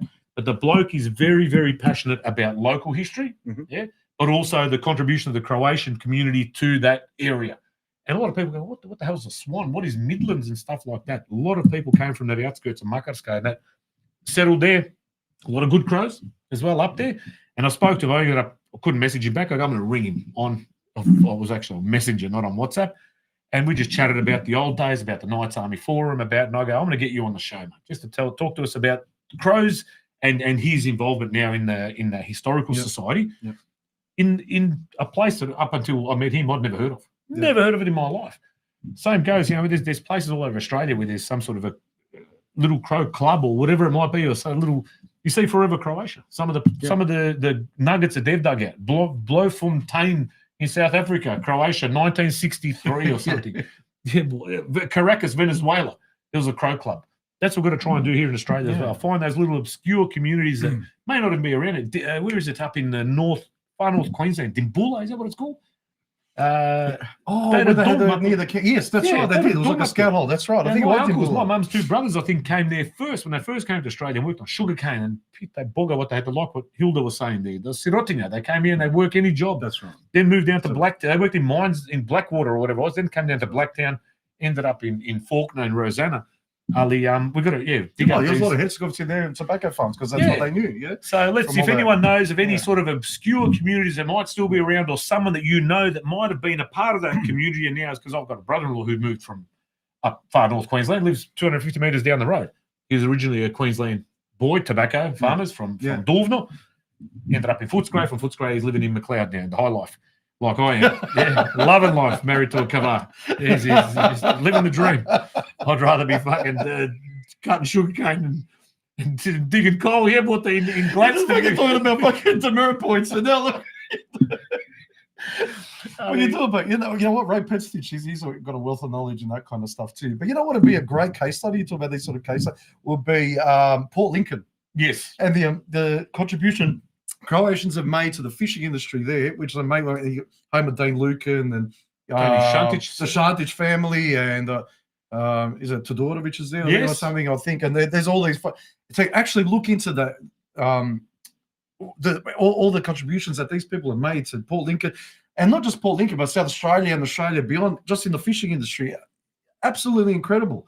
I know they keep talking about the Italian contribution in Fremantle, but there was so many Croats that were involved in that as well. Just the numbers weren't quite as high. But we talked about it the other day, but Rose and I as well, where our folklore, you saw some of those the Norse that we saw there at Braća Radić, the Kraljica that came out and saw it, magnificent.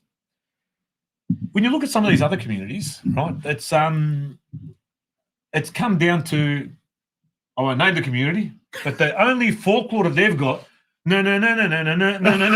That's it, man. Because they were poor. Have you ever been down to Lygon Street when they've got the festival? They do some sort of folklore from a certain region. No offense to that community, but they've lost. They're gone. That's that part of their culture is. I've not seen Italian folklore in 40 years. Other than that, you go to the Veneto Club and they're doing this. Yeah. But no, it's true because they never had to maybe look into it. They take their culture for granted. I had someone at work asked me, "Oh, why are you Balkan people so nationalistic and you're very defensive?" And that I go, because we were subjugated for not centuries but for millennia. Yeah, but if we weren't, if it wasn't the Venetians, it was the Turks. If it wasn't the Turks, it was the Serbs. If it was Austrians and Hungarians. And then Gough Whitlam. But the Italians, they were off in Africa trying to search for riches, as were the French, as were the Portuguese, as were the Spanish, as were the English and the Dutch. And they come to show and they lose their identity, so to speak, a lot quicker than what we do, because we hold on to it because we know how hard we had to work to get that, and we have to work hard to maintain that. And I think that's where the answer might lie. When they were talking about bending the knee at the Euros, 2020 or whatever, and we're playing England and they're all bending the knee, and then they're criticizing us because we're not bending the knee. I go, well, Dubrovnik was the first place in the world that they banned slavery. We're the ones who have always been slaves, so to speak. We're the ones who have been subjugated, and you want us to bend the knee to who? It's insane. But anyway, that's a topic for another day. But it'll be great to do like a full-on case study in these things and devote an entire show, get people on. And we're talking about it a few days ago, where they had this conference over in Zadar or something. Was it in Zadar? Where they and I know that there was a couple of people from South Australia as well talking about the business opportunities between Australia and Croatia. But we'll get those people on, like Ricky Mezic and the others that are over there. So I want to get them on in the next few weeks. There's been a lot of cross-pollination between Australia and particularly South Australia and the Zadar region. Yeah.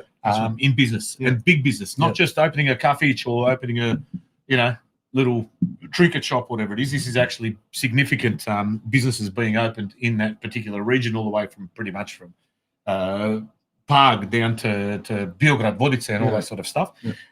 But you got here Petar Finka, not sure if there are any left, but there was a small Crow community in Lightning Ridge where they were opal mining. Lightning Ridge, do you know where that is? No. Is that South Australia? If it's if it's opal mining, it'd probably be somewhere near Cooper Pedy or something like that, I'd imagine. I know there was there might have even been a Crow Dom there.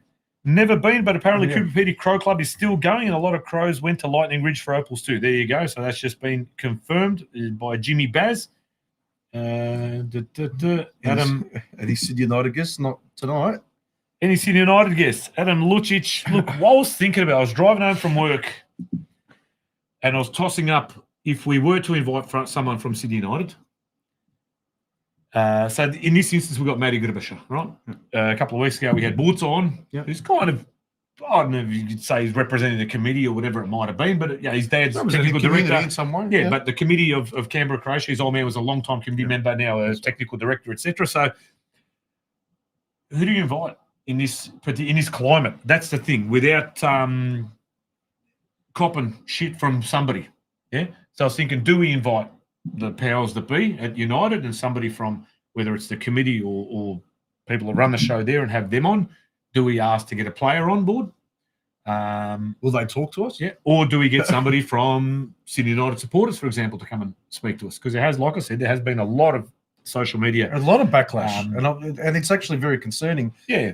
For us Mexicans as well. You're looking at it and you're going, well, we'll have a think about it, Adam. We will definitely have a think about who we will invite or how we go about it, because, again, we don't mind having topics that will create interest, but we don't want to cause we don't want to add any more fuel to the fire if there is currently the stuff that's going on. Yes, the Boston Club did have a significant event up there in Sydney on the weekend, but was it only the Boston Club event that prevented people from coming to the game? Because it did look very, very sparse. And a lot of people I knew went to Boston. Obviously, they're in Braća Radić and they're in Mladi Frankopani and all that sort of stuff. Yeah. But if you've got any suggestions of who we should maybe speak to, and anyone from Sydney, actually, be frank and tell us. At this stage, we'd be happy to go with a neutral, maybe a player, so sort of in between the committee and the supporters. Otherwise, if you want to, if you've got a real Gelia to come onto the show and you're part of the Sydney United supporters, or you're part of the committee, or someone around the authorities there, by all means, flick us a message. And if you want to come on, we'll let you on. But us reaching out, it'll look like a little bit of favouritism either way. And you know what I mean? I've had my issues with Sydney United back in the day when I was in the committee at Melbourne Knights, with some of the people that are still probably involved there. So I'll kind of... It's just concerning when the supporters come out and they say, we want to boycott and we're not coming to games. And you go, hang on a second, everyone slow down. This is now time to talk, because boycotting doesn't help anybody. Look, I don't know.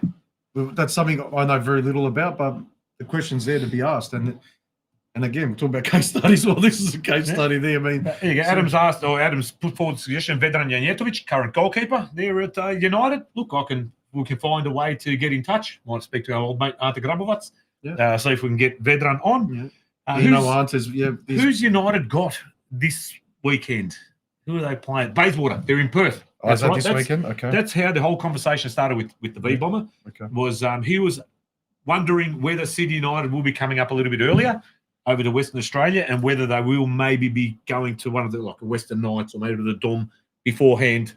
Bit of a, not a meet and greet, but just go for bite to eat or refreshments or whatever it might be. Yeah. So that's what he's asking, if I knew anyone at United, because he wasn't getting much of a response. But shortly after, he did say that he got contacted by a manager there at Sydney United, saying that, or explaining whatever it was that he was asking, whether they'll be attending any of the clubs. But here you go, Berry in South Australia, grape and apricot growers, products for Vic Market back in the day, now producing wine from the region. There you go. Thank you, John 507. So where is Berry? So I'm assuming. I don't know. Berry. South Australia. Berry's in Ardea tonight, doing proba. But Rose asks, did Smolik offer any chorba for dinner to Rob? He did. I did, but then he didn't want any, so I put it in a container for work tomorrow. So, but thank you for thinking of me. There you go. But guest number 3 for this evening. Wow. Okay. Someone that I know pretty well, Spolger, as do you. And let me just see if I can find some photos before we do a formal introduction. Have a look at these two. When you talk about plenty of Miss Croatias have come out of, I look like what's that? Usually a soccer club will provide the male escort for the Miss Croatia contestant. That's what I look like in this photo here. Like Fabio. Next to young Fabio. Next to our next guest.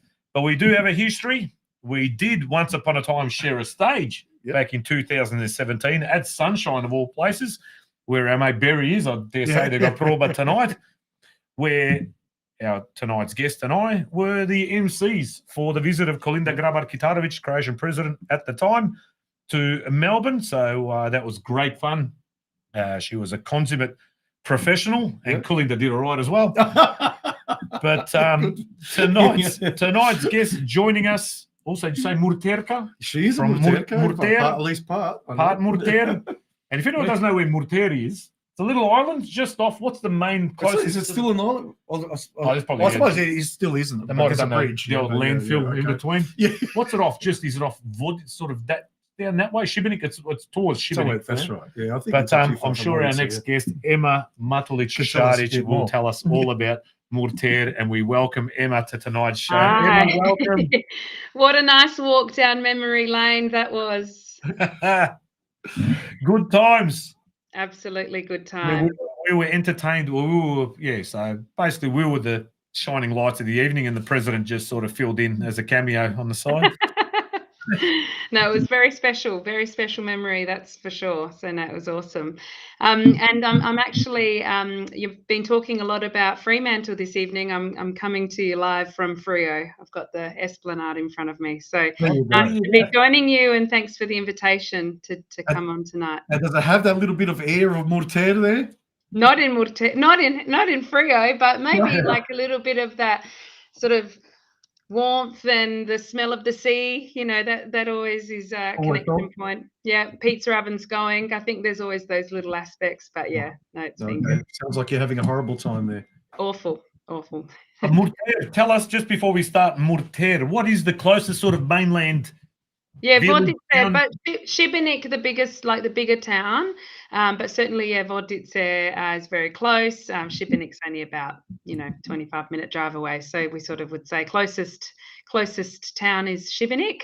But yeah, it's a polotok because it's got a bridge that connects the two, but the bridge opens. You got to watch out what time you go across to Murter because they've got to let the little boats back in to Tisno there. So yeah, anyway, it's a great spot. My dad's from Dugiotok, so he's from a small town called Dragove, and I married a Slavonac, so there's the Šarić aspect. There you go. So he's almost the son of Sali, but not quite. Not quite. But you can see there underneath Emma's name on the screen, Festa Director. And when we say Festa, that is the Festa that is hosted over there in Adelaide and has been for a long time, the Croatian Food and Wine Festival. Now, I need to apologise. I've yet to attend. I have to go. Again, my kids have been, Rose has been, and a lot of Mladi Hrvati have attended, and others, but I've yet to go, and I'm hanging. I will go. But you can see it's an absolutely the weather's always better in South Australia than it is in Victoria. No doubt the weather will be fantastic again this time around. But you can see some of the, again, folklore, food, wine, piće, društvo, and you even get a little bit of music in there as well. Ima, yeah.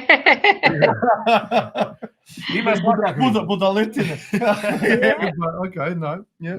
No, it's over 20 years now, isn't it? Well, it's over 20 years that Festa's been on, but of course the dreaded COVID period means that we're at our 19th event, but we're at our 21st year. So in fact, I was just on the website and I was looking at photos from 2004. It's just amazing to see how much the event has evolved since the first idea to where we are today. So yeah, great to sort of reflect back, and credit to Leo Tolo. He, always makes sure that our history is kept together in terms of even just some of those, photos to remind us of sort of where the event started. But all with an idea of showcasing Croatian food and wine. Really important that we were very much showcasing all of the regions of Croatia as much as we practically could.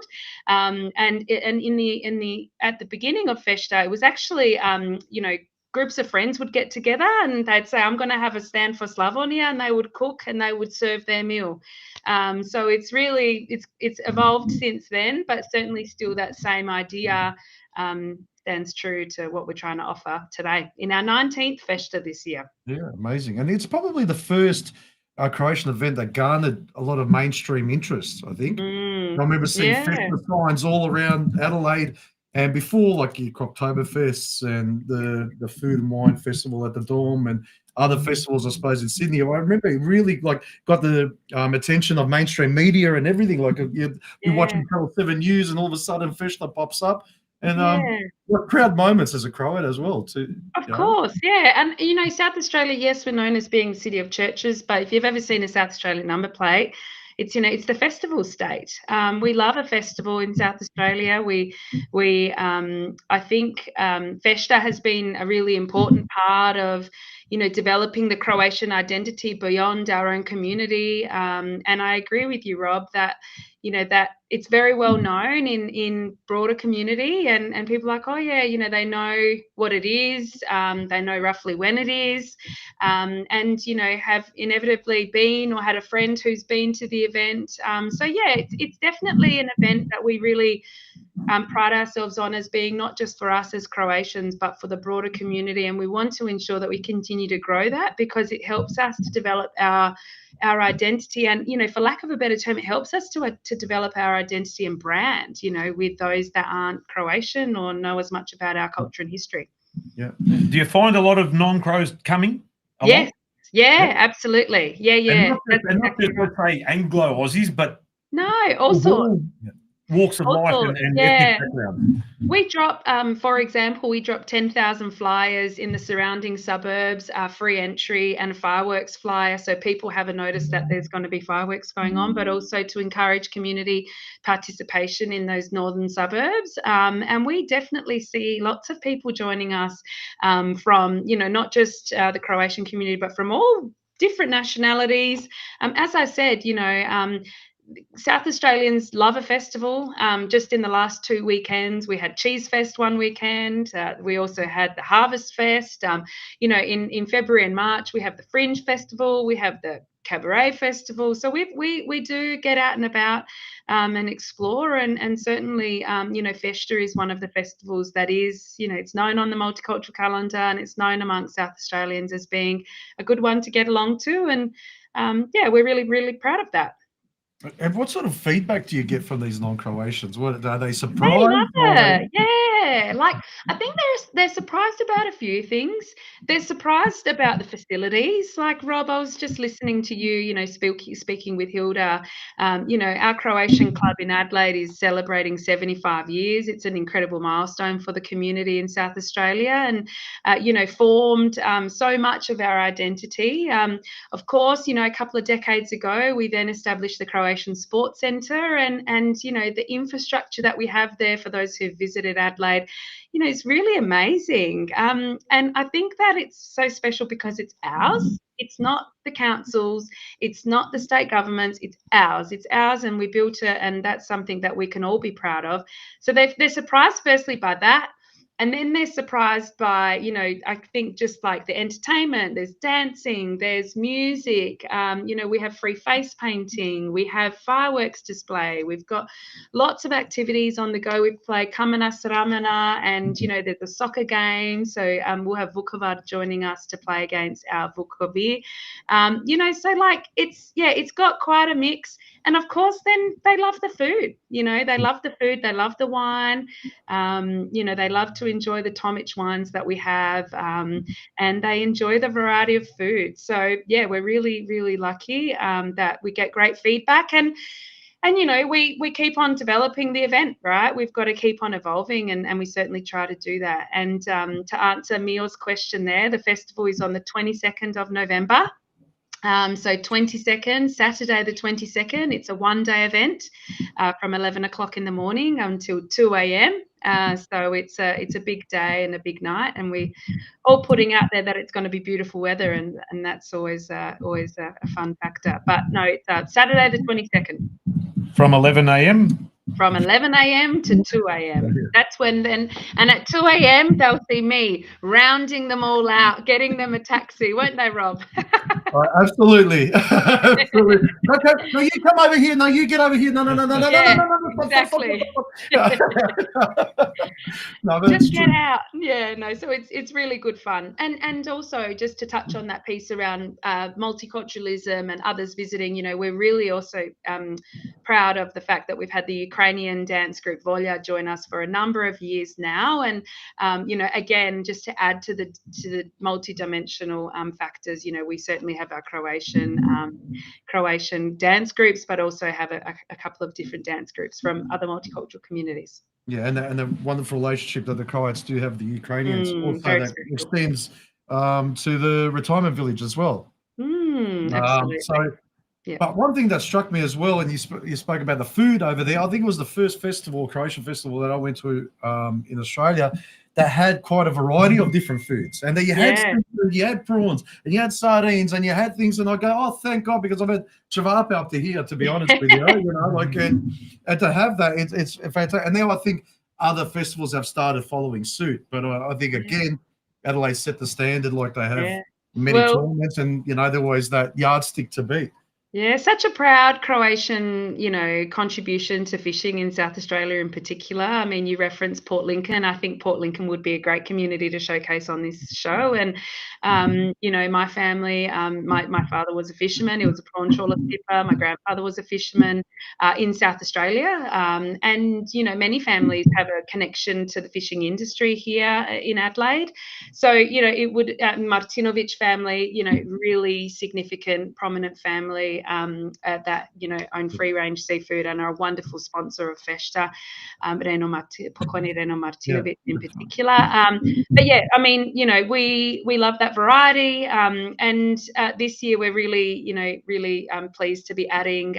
So you'll all be very familiar, no doubt, with Skara, Skara small goods. You see them in so many of our wonderful supermarkets now. And this year, Anthony and his team won gold awards for their prosciutto and for a number of their small goods. And this year we'll be showcasing some of that as an additional feature on the menu. So, really, trying to ensure that there's variety, something for everyone. And, food is part of that. It's and that's, I think, important because it's easy to try and simplify things because, of course, volunteers are challenged and all of those things. But actually, I always talk to the community about ensuring that the brand is in line with what we want the offering to be. And the brand is about a really nice variety of good quality South Australian food that absolutely supports the, I guess the identity of Croatian food. So and culinary experience. And someone's just written on their annual Crab Fest. I must give a shout out to Leo Tolo. He's really proud of the Crab Fest. So every February, pending weather, we do have a Crab Fest in South Australia where you can go out and they basically go and fish for crabs, or you can go off the jetty, and then you bring all of your crabs back to the Croatian Sports Centre. All types, of course, and we cook them up, and it's a really great day. So just to touch on that, really great. That's one thing I haven't been to Crab Fest. I'm hanging to go there. Yeah, it's fun. I'm that desperate to go that I'll actually go on Ian's boat. Even though he gives me the shits, I'll go with him, and he can take me out crabbing. He's pulling my arm. You know what I mean? Yeah, exactly. I'll go with him, but. No, but you're right. South Australia showcases Croatian food better than anyone else. Like I said, from Tomic wines to Skara, that's Australia-wide. You're seeing in supermarkets everywhere. You talk about Pokoni Reno as well. We wouldn't leave South Australia without buying a box of prawns before we returned, because the seafood's so good over there. But you said there's certain traditions that are going to stick there fish that you still got the kamena saramena. Yeah, we do. Yeah, which is just a bit of fun, just to bring people together. So men's and women's div, and we'll no doubt have Yapa, Sinisha Matulin, a big character. He'll no doubt show us how it's done. But some of that fun, I guess, will certainly be there, and it's really just an opportunity to bring people together for a bit of a laugh and a little bit of activity as the day goes on. And other than those, any new surprises, any new things you're going to be offering for those Oh, that there are are some surprises. You know, we Are we gonna like to keep it a change. surprise? We like to change it up. So you'll know for many years you'll see photos of us on the pitch. And then a number of years ago, we really did extensive work to upgrade the pitch, ball? and we didn't want to damage the pitch. So you know, in being good citizens of the Croatian Sports Centre, we moved to the car park. And you know, we were sort of that we were there for a few years. Of course, weather always plays a big factor. You know, when you're trying to protect a soccer pitch, because if you've got you know, forklifts and all sorts on it, you can do some pretty significant damage that's long lasting. So this year we're back on the pitch side, but with a new and improved setup, which we're really excited about. So we'll leave it to be a bit of a surprise for everyone, but we've certainly got some, you know, a great setup. I think we'll have an awesome vibe.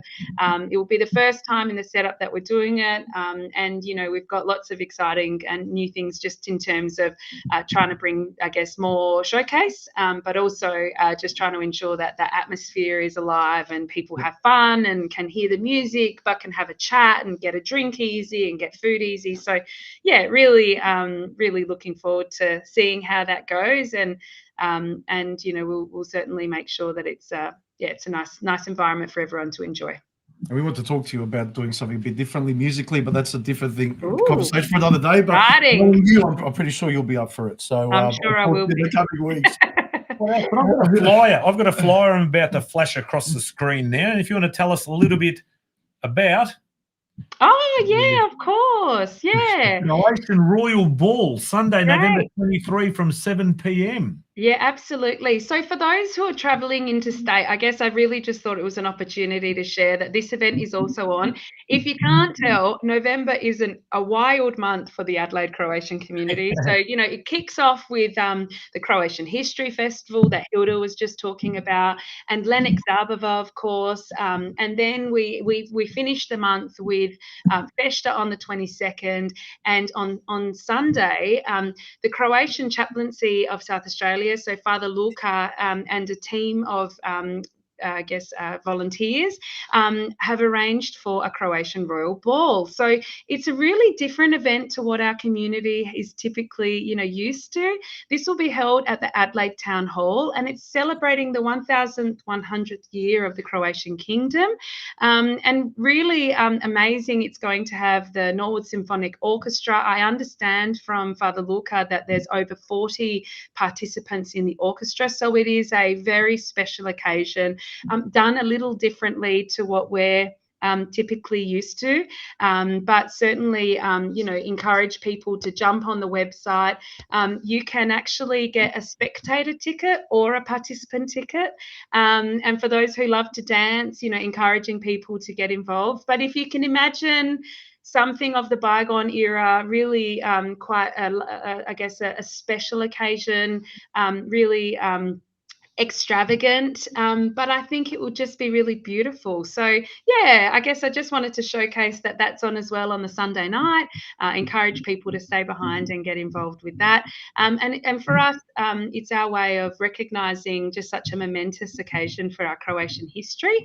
And if you aren't able to join us, then you can also purchase you can contribute towards a crown that's being made, and that crown is going to go back to Croatia and be sort of like a gift from the Croatian community in South Australia, with very special jewels. So if you'd like to contribute to that, you can also do that on the website, and that will be maintained in a history museum in Croatia.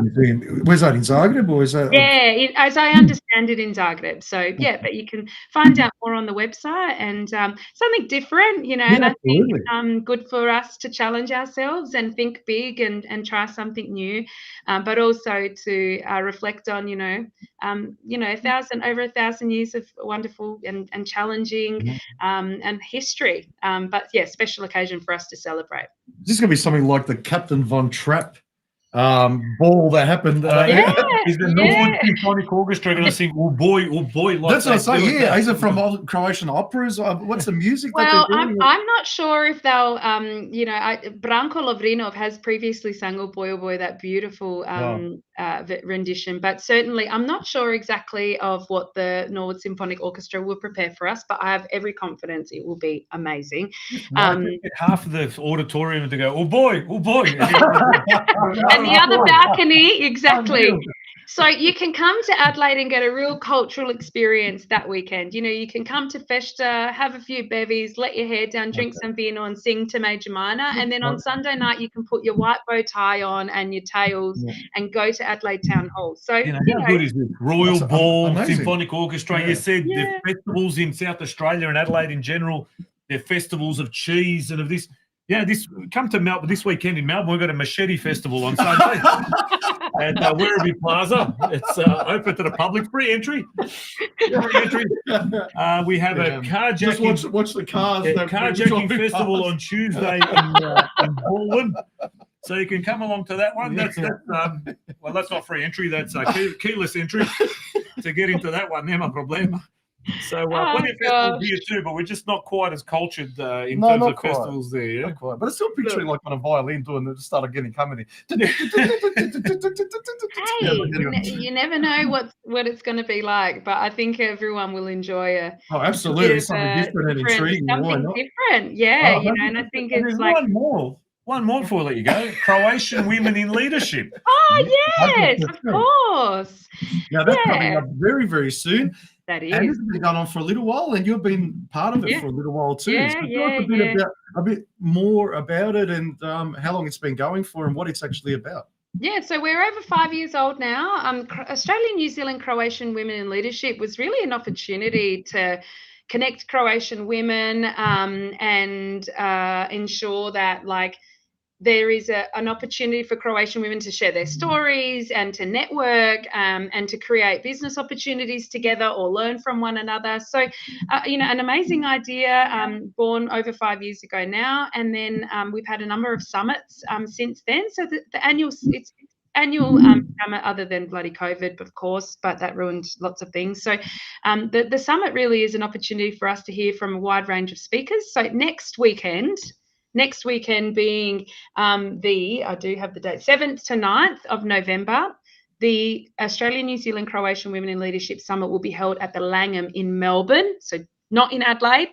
Melbourne has it this year, and I've been on the board as part of the as a board director for oh goodness, 4 or 5 years now.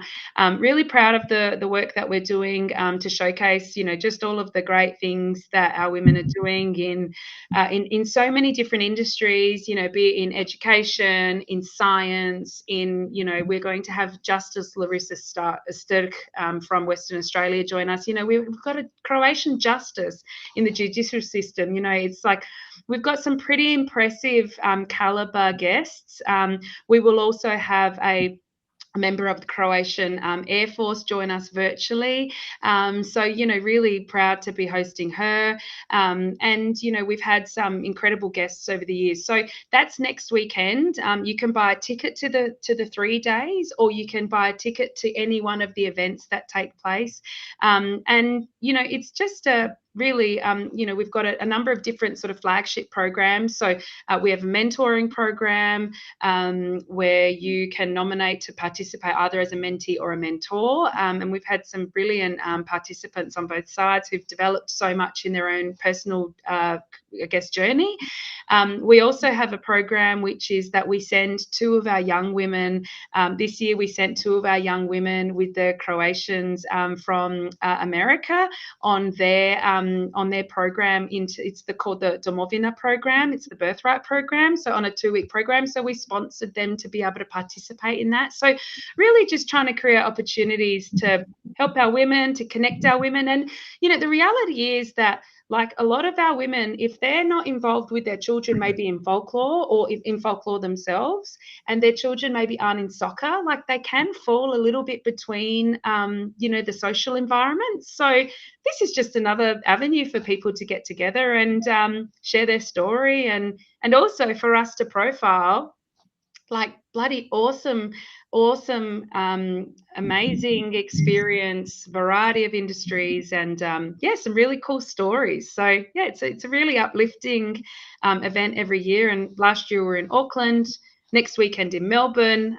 So encourage people to get along. And if you've got a female in your life, young or older, come along and don't be deterred by the word leadership. You know, you don't have to be a CEO for this to be your event. Like you lead, like leadership is such a dynamic word. All of us lead in different ways. Some people lead in their community, some in their family, some in a corporate sense, some in a school, some in a hospital ward. Like you can be doing anything and really be able to participate and just listen to amazing people speak. So yeah, lots of fun. And, so Langham is a pretty fancy place. Yeah, it's a very fancy establishment. So I think as a bit of a contrast, after the third day at the Langham on the 9th, you head across the Connor Reserve in Reservoir and you watch Canberra Preston Macedonia, and we That's hand in hand. be perfect if you're staying up for the Sunday night. Head out to Preston, get a kabapi roll from Kira out there, and you head back to the city and that's it. That you've sounds... got 3 days. The summit actually goes for 3 days. Are there certain themes on each day? Is there certain focus on each day that that might pique someone's interest, like more so on the Friday than the others on the Sunday, or vice versa? Absolutely. So the Friday night's really more of an informal opportunity for us to kick the event off. If you're wanting to like dip your toe in the water and see what it's about, that could be a good one for you to come along to. You know, come to the Friday night. It's a couple of hours of cocktails, you know, cocktail food and drinks, but you can just network a little bit and see who's in the room. That's a great option. Saturday day is the actual summer, and for me it's like the pure showcase. That is what it's all about. So if you are a little bit more than curious, then I think Saturday day, if you were going to pick anything, is the real wow factor, because that's when we hear from all of our amazing speakers, and I think that's when you really go, oh, this offering is so different to anything else in our community. Like it doesn't, you know, like it does, you can't get that experience in any other aspect of our community. So that Saturday day is like the very special day that I would encourage people who, you know, can give up a day to come along and like then figure out how they might get themselves involved. Saturday night is a great night, a celebration event, so much more informal. We'll have Major Minor entertaining us. So, you know, that's just I would describe the Saturday night as really sort of Zabava vibes. So if you feel more comfortable at a Zabava, then that would be the night to come along, bit of a dance, bit of a drink. And then Sunday morning is a breakfast hearing from our young women. And, you know, Sunday morning is always really beautiful because you hear from our young women about what they're up to, how they're going and kicking off and starting in whatever chapter they're up to. Some of them will have just finished school. Some of them have finished their studies. Some of them are in the first 5 years of their careers. And that's just a nice, relaxing sort of way to wrap up. So, yeah, there is something for everyone. But, you know, if I could encourage people to come along to the summit day, it's like that's such a cool occasion. And, you know, last year I had some friends join me for the first time that, you know, they were a little bit skeptical. They just weren't sure if it was really like that they would find that it was for them, because, you know, not everyone is like, oh, I want to be, you know, the next astronaut, and that's okay. Like you don't have to, you know, want to be a career ladder climbing person, but you might be that, you know, all of it's fine. But yeah, they were like, wow, like we just didn't expect it. It took them by surprise in such a pleasant way. And I think it's just because, you know, you look at what people are doing and you think, geez, we're doing some like really cool things. Yeah. And it's just male or female. It's always great to see Croatians doing, you know, really cool things and influencing and shaping agendas. And yeah, you always feel, you know, I know you are both the same. You just feel really proud of that. So exactly right. Like, you encourage it. You encourage it every step of the way. Yeah, 100%. And like you think, oh my gosh, and then inevitably you tell those stories to people. You know, I always tell people about the work that we've got in, you know, Francis Sapatovich as an amazing scientist with an incredible career in Victoria. You know, we've got like amazing people doing cool stuff in so many pockets.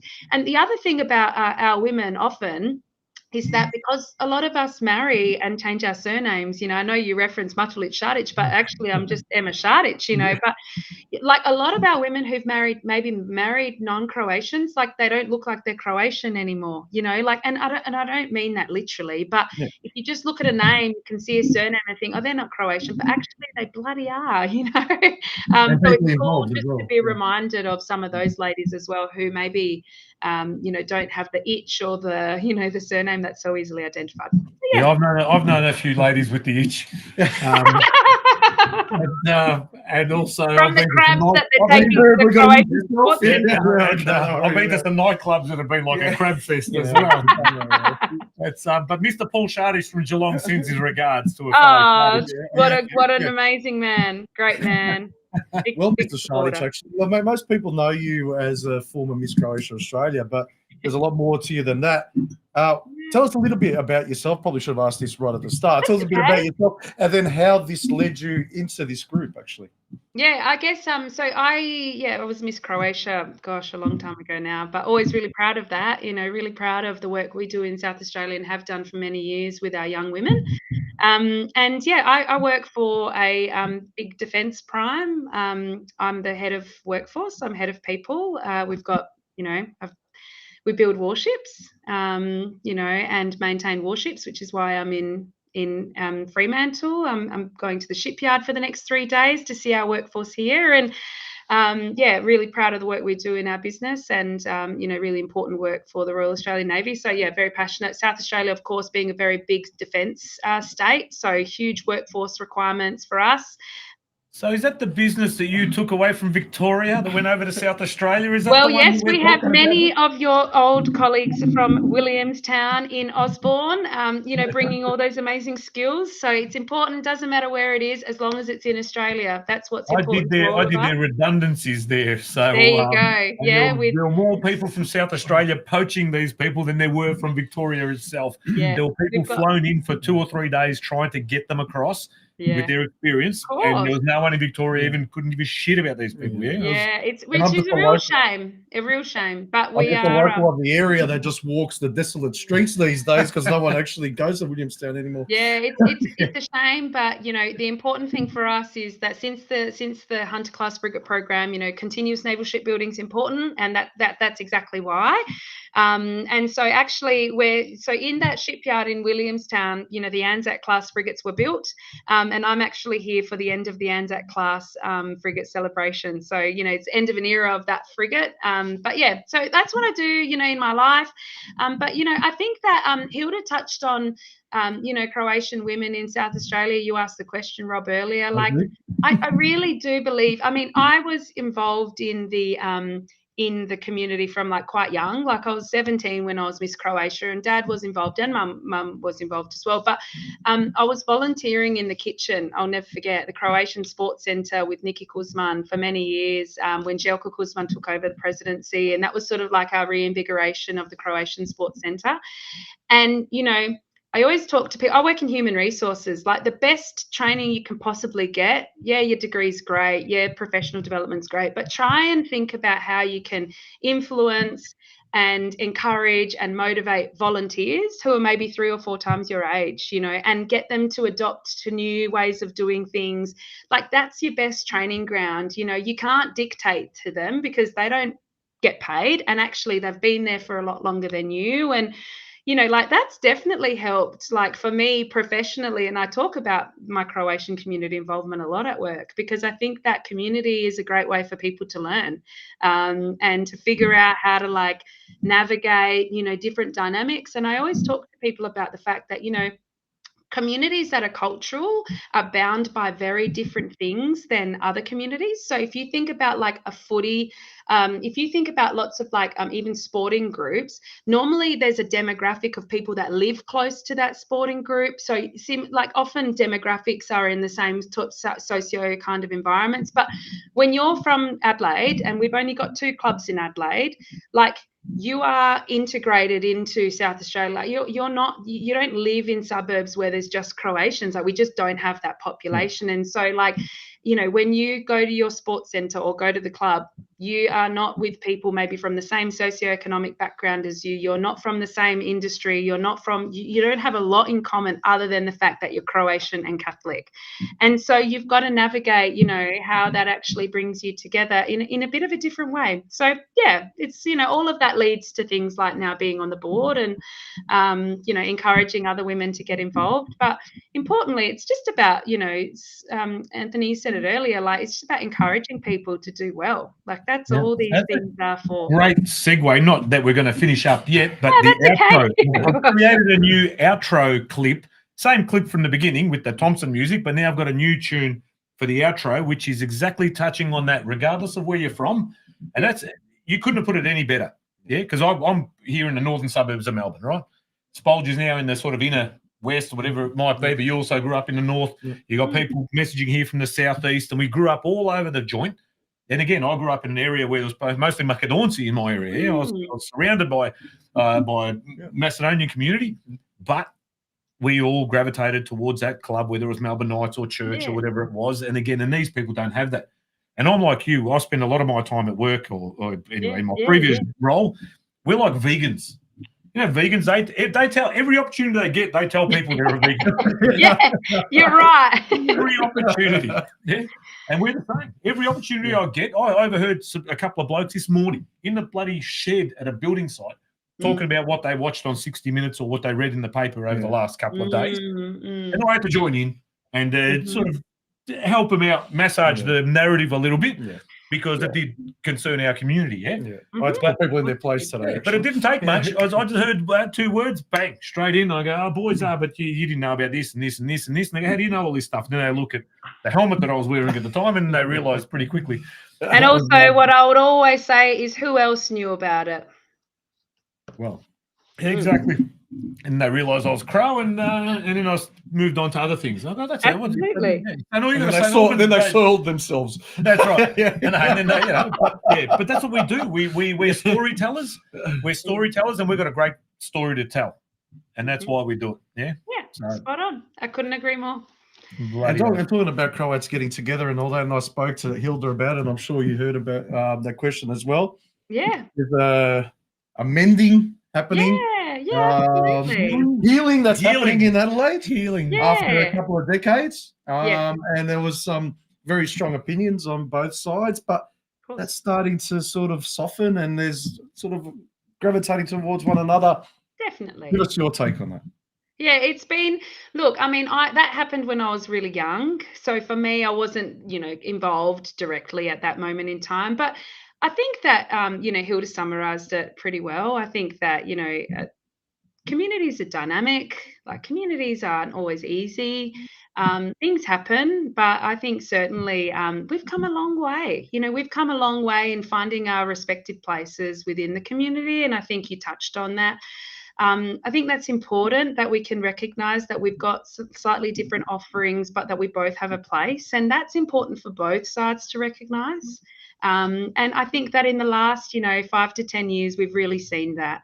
And, you know, that is from the small things to the big things. You know, that's from people going to both and feeling welcome in both, to dance group performing at both, to committee members attending functions and being really strong advocates for what they're celebrating, either at the dorm or at the Croatian Sports Centre. I think that we, you know, I think that we absolutely live in strong harmony.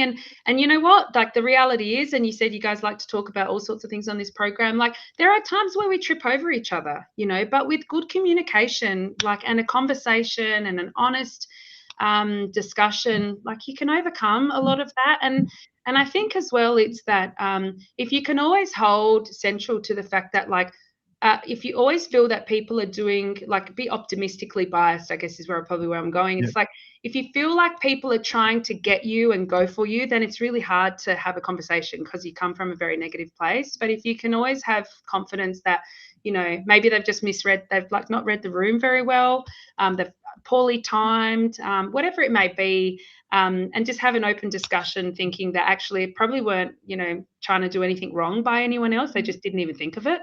So yeah, we've come a long way, and I think we're in a great place, and I think we'll continue to grow in our strength together. But, you know, I think for me, I grew up at the Dom, I grew up at the Sports Centre. You know, I think both of them are my home. I spend a lot more of my time at the Croatian Sports Centre. But, you know, the point I made earlier about being able to belong in both places, I feel I belong in both the club and in the sports centre. And I think that people should feel that way. And you don't have to be on a committee to feel that. You just have to be a member of our Croatian community. And so, yeah, you know. Pretty simple, isn't it? What a fantastic way to look. Not that I want to cut you off, but you can see some of the messages coming through. Tommy Gavram, what a delight listening to Emma. We've got Zdenko Orlovic, Emma Matulich, Šarić. What a positive and inspiring interview. Love it. You know what I mean? Thank you very much. And we're finding from our data analytics at the end of shows and stuff and seeing how it all started and how many male versus female followers versus non-followers, etc. We have seen the female demographic growing on this podcast. Not that we're we're not Joe Rogan or we're not Incubator, but we have definitely seen female participation in this program grow. And again, now you'll, in a couple of, not too long now, you'll have the leadership summit. Yeah. If you can, during your travels, you can find someone that you think may be a fantastic guest to have on, or recommend anyone, or speak to them and say, "Would you mind going? Would you jump on board?" We'll have them on in the blink of an eye. Because, absolutely, we'll do. And I will. Hilda tonight has been bloody amazing. Yeah. Good. And I will just shout out, and just because her name is on the screen, Zdenko Orlovic is really significantly involved with the preservation of the Croatian language in New South Wales. And, you know, those are the stories that I think are great for us to broadcast, because they, and one of many, by the way. But, you know, like you spoke at the beginning of the interview with Hilda around the importance of preservation of culture. And language and folklore are such significant parts of that. So, yeah, thanks so much, guys. And, you know, it's a pleasure to join you and nice to see you both, and look forward to seeing you soon. Fantastic. Thanks for joining us, and enjoy the view of the Esplanade. That's where I attended Ray Petzotich's reception after his wedding. Oh, wow. That was at the Esplanade. And myself, and if anyone knows Toby Cameron Foster from WA, I don't know where he is at the moment, Mozambique, I believe. He picked me up from the airport and he destroyed my life. So it was a great night at the Esplanade that night, from what I remember, but fantastic. Freo is a great place to be. But thanks so much for joining us. Thank you. Always a pleasure. And enjoy the summit and the Royal Ball and the Festa and everything. Like Hilda, you've got a big couple of weeks ahead of you. Yeah. Good on you for being involved. Good on you for keeping the fires burning, because without people like yourself, without people like Hilda, without Matty Gurbasha and everybody else we've had on this show, our community would be doing this at the Bulleen Venator Club every 3 weeks. So thank you. Thank you very much, guys. Laku noć. See you. Beautiful. Spolch. Yeah. Isn't that good? You know what it proves? It proves that even Munyani people can be domesticated. And that's us. Oh, you know yes. I mean? So we've become domesticated. We're trying to do the right thing. Yeah. You know what I mean? A dingo is now a kelpie. Yeah. Pretty biological dingo. Yeah, you feed it some pal. You put a leash on it. We are special people. No, we are. No. We are a special people. No. And like I said before, we preserve this, one, because of our history and because of the treatment that we've had at the hands of foreign powers. But it's just in our DNA, man. We are built different. We are, now, man, you can't manufacture this shit. No. Yeah, you can try and invent cultures, and we've got this woke culture now that's trying to be artificially sort of forced upon people. But now we're just here. You cannot recreate. Labs, they can take samples and try and clone us, but they wouldn't be able to, I reckon. You talk about, look at busy people. Everyone that you've had on there. So you had Matty Gurbasha there. He's obviously just come back from training or whatever. The guy's exhausted. He's a busy person. Emma's over in Fremantle. She's busy as she's there for work. Hilda, she's just exhausted because she's got this huge week coming up. We're exhausted too for our own various reasons, but everyone's contributing because it means so much, because what we're doing, all of us collectively, is so important, because what we believe in is so important, you know, and whether you're a cleaner or a lawyer or whatever in between, everything that we do and all of our efforts are valid, you know, and together we are so strong, and we've proven that. Like, there's that saying, naš najgori je bolji od njihovog najboljeg. Yeah? So like Emma said, doesn't matter if you're a CEO or you haven't even finished school or whatever, come along. So when it says those words like leadership and things like that could be a little bit deceptive in terms of putting people off a little bit. But like she said, if you want to attend the summit, it is for everybody. You might be a future leader. You might be a leader in your family. Like she said, you might be a leader in your community, in the kitchen at your local soccer club. It doesn't matter. Yeah, it's get along there. That's fantastic. But one thing I want to ask, and I didn't get to ask Emma, Shkara Small Goods. Yeah. Where are the Shkaras from? Are they from Shkabrnya? Because there's Shkara. The only Shkaras I know are from Shkabrnya and my local hairdresser. That's a very good question. But are the Shkaras from Shkabrnya? That is our competition question for the second book by Jelena. Oh my God, Chulic. yes. Oh, we haven't done that one yet, but we'll get there. We have our first week's winners were Daniel and Jess Greganic. So they both answered the question correctly before anybody else. So they are. We've still got them down as the first one. There is a reprint happening, a second run. So Jelena sold that many books that there is another run being done. So by the time we finish this competition, the second run will be done and we'll be able to get them out to our winners' signed copies. Shkaras. Yeah, I've just asked a question. I'm trying to find out. And Dan Hutchison, all the way from now. I don't know, Hutcho. If you can tell us, where are you currently? Last I heard, Turkey it was or either Georgia or Estonia, but living in Turkey, but currently on a work assignment somewhere in the Caucasus. Is it the Caucasus? Yeah, but either Caucasus, in Kazakhstan, maybe in Turkmenistan. Where are you, Honch? Because you, like myself, know Toby Cameron Foster very, very. Daniel Hutchison will tell us he is in Astana, Kazakhstan. This is a bloke that's more crow than me, Hutcho. He stayed at my place in Zadar. He's a local, basically, of Belishche. He has been everywhere and anywhere from Estonia to Georgia to Turkey to Bite Isusa, where he's been. Tazarton, that's right. And there's his mate Dave Mlikota. He's in Astana, Central Asia, Kazakhstan. But, you know, Toby Cameron Foster, quite a character from WA. He did pick me up from the airport, went to the church. We came to the church pretty much mangled, which we sat right down the back. I'm so we surprised. sat right down the back. Really went to the reception. The gift that I had in an envelope. He's in Astana. I left. I forgot the gift that I brought on the table. That hopefully I'm hoping someone picked up on the night. But what a weekend that was. Was it? Ray Petrovich's wedding. Do you remember it? I do most of it. There's some stories I can't share because Toby ended up staying at my hotel room that night. And I went, oh, Christ almighty. Talking about morning, you know.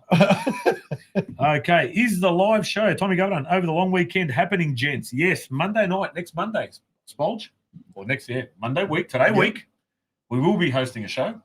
It will be here. Okay. I have been talking about some furniture rearrangement where just to my left, I'm going to put a couch in. I've got a couch just behind here, which is going to be there. The view may be a little bit different, so we're going to have the camera a little bit further back so we can capture some guests sitting on the couch and us on behind the bar. But do you have any idea who we might have in as guests that might potentially be joining us? Speaking of Munyani. Yeah, I'll tell you this one. In my when I played, actually, that's it. I didn't do this screenshot. The Beljak beat Sukoshan, Zlatan Lukas. Okay. This one's for Paul Shardage from Geelong. Yeah, okay. Being from Sukoshan. Yeah. The Beljak he's from Sukoshan. Who has recently been promoted. The Beljak first we're promoted back into the Prva Županijska Liga, where basically we were in the Prva Županijska Liga because I played there. Mm-hmm. As soon as I left, they basically got relegated. Yep. And they've been in the wilderness for a good 15 years or whatever since I left, 20 years. Yeah. They've come back in. They're now second. They smashed our local neighbourly rivals who have been in that Liga for yonks. 7-0 this weekend. 7-0 in Sukosha. 0-7 we beat these hacks, right? So that's where Paul Shardage is from. And the saying used to be when I played for Sukosha, I got paid to play. I was a professional footballer. The first division in Europe. Yep. Right? And we'd walk into a Do you restaurant. want to divulge into your huge pay packet? Or? Oh, yeah, I did get, I think it was 800 koruna was my first pay. It was a yellow envelope given to me by Pokojni Braco Raspovic. Waiting for me outside were Ante Demo from Canada and Denis Utkovic. I collected my pay packet. It was 800 koruna under. We took that yellow envelope straight to Yorsas, if anyone knows, on the Magistrala there in Sukoshan across from the marina. And that 800 coons was gone in the first half hour. We had prawns, crayfish, whatever they had, some scampy shit. Bullshit. Gone. Yeah. Then my pansy that my old man used to send me, we spent. Plus Dennis Utkovich's pansy My that his pansy parents. than my dad's. Yeah, and Dennis used to get a pansy as well. We spent it in one night. I used to get petrol money, right? Petrol money for playing for Zlatan Lukasukushan. But I used to get a dink on the back of a posties bike, on his motorbike, his Thomas motorbike.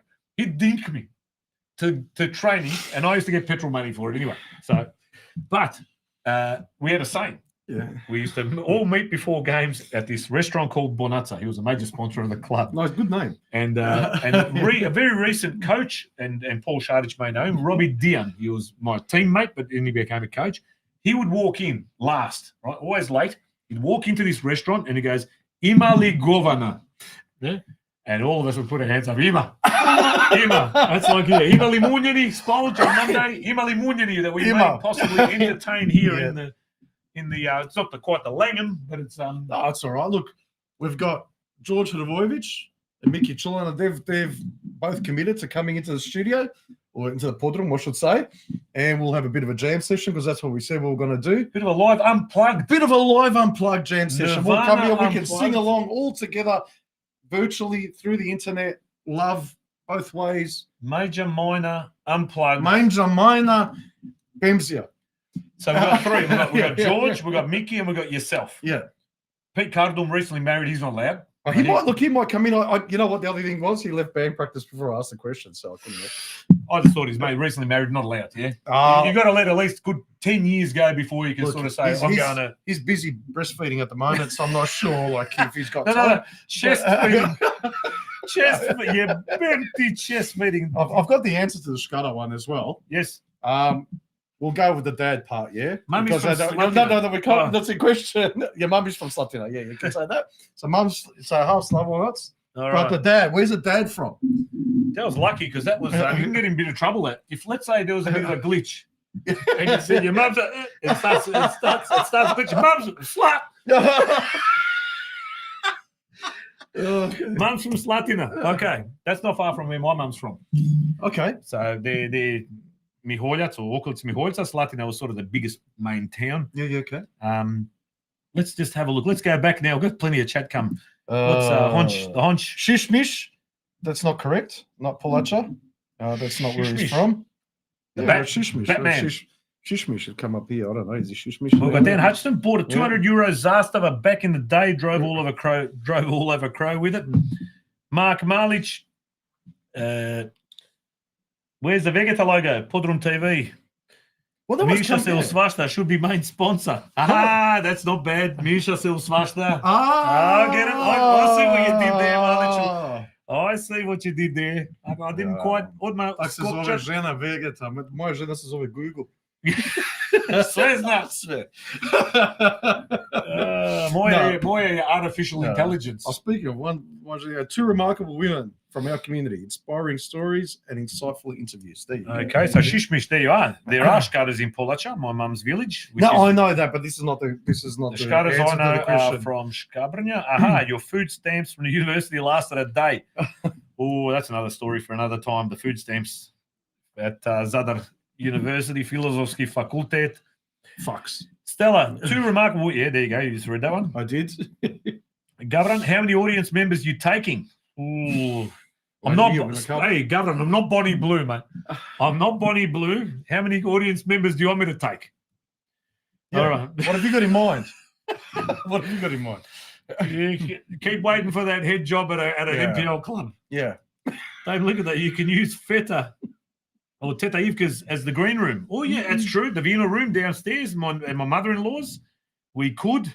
She probably won't allow it, but we can always try. But I do have the utilities room just here at the back where the couch will be coming from, but it's a big empty room just behind us, and it has a toilet.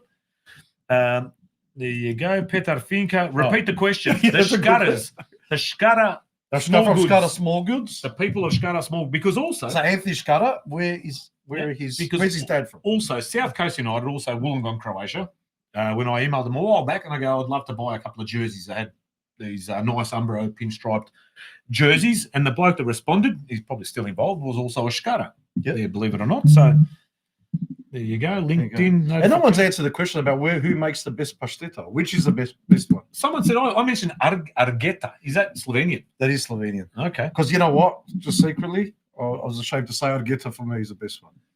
Argeta, you got a spicy chicken, or there's spicy chicken, or just a normal chicken. But you know what? It's got a better texture. It's got better flavour. Anyway, it's a nice peppery. Another one earlier that I got didn't come through the chat, but Rob Mikulich. Big Robbie Mikulich said his wife Roja, who was a Shumanovic from I don't want to make a mistake about what cell or near Duvno they are from. It's let me just think. The Shumanovic is Mokronoge, wet legs. I believe it may be. I don't know. It could be. Her cousin Luga Shumanovic used to own the pub in Kuba Pedy. There you go. Small world. See how these things. They do have relatives there in Kuba Pedy. I do know that. Yes. Emma's at the Esplanade. I was at Ray Petrovich's wedding at the Esplanade. Ray was a ghost who was also at the Oluja Zabva, the Ravlik Centre. You know what I mean? Sveto Povezano. We're a big, massive country, right? We're quite a large community in this country as well. But there's always someone that knows someone. Yeah. You know what I mean? Yeah. And Rose agrees that Argeta makes the best pasteta by Argeta far. makes the Yeah, best they do. pasteta They by really far. do. Yeah, they really do. You know what? Before the war, Gavrilovic used to make the best pasteta. And then they were a wonderful residents of Petrinja there decided they were going to use it for something else. And after that, it just went to the shit. But What did they use it for? I don't know what they use it for, but a big pen maybe. And Ice. I went to press some tablets of I pills. don't know what they were doing, but there wasn't much left of it. I could tell you that much.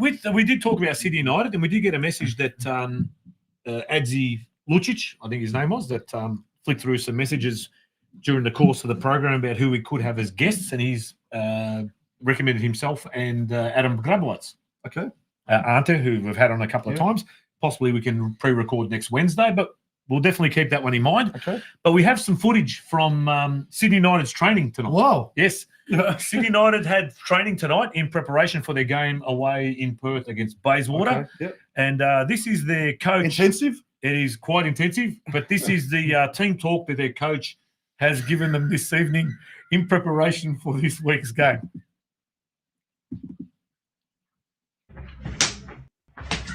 Gebertirim lan sizi. Ağzını sikinin ilk kadar.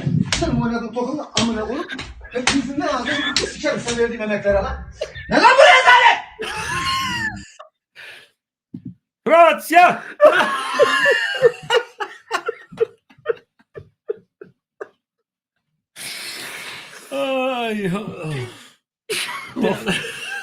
I've got a stitch here. It's inspirational. It's inspirational. It is. I think they'll get up for that one this week. Yeah. But we also got to find. This is from last week also, and again 6 degrees of separation. Jen Saki, who asked whether or not Matty Gurbasha was a golfer. Yeah. There's young Lucas Sharkic there watching our program from last week or the week before. On the big screen? On the big Because screen. you want to get it all in high definition. Mate, you need a projector. You need a theatre room to watch this.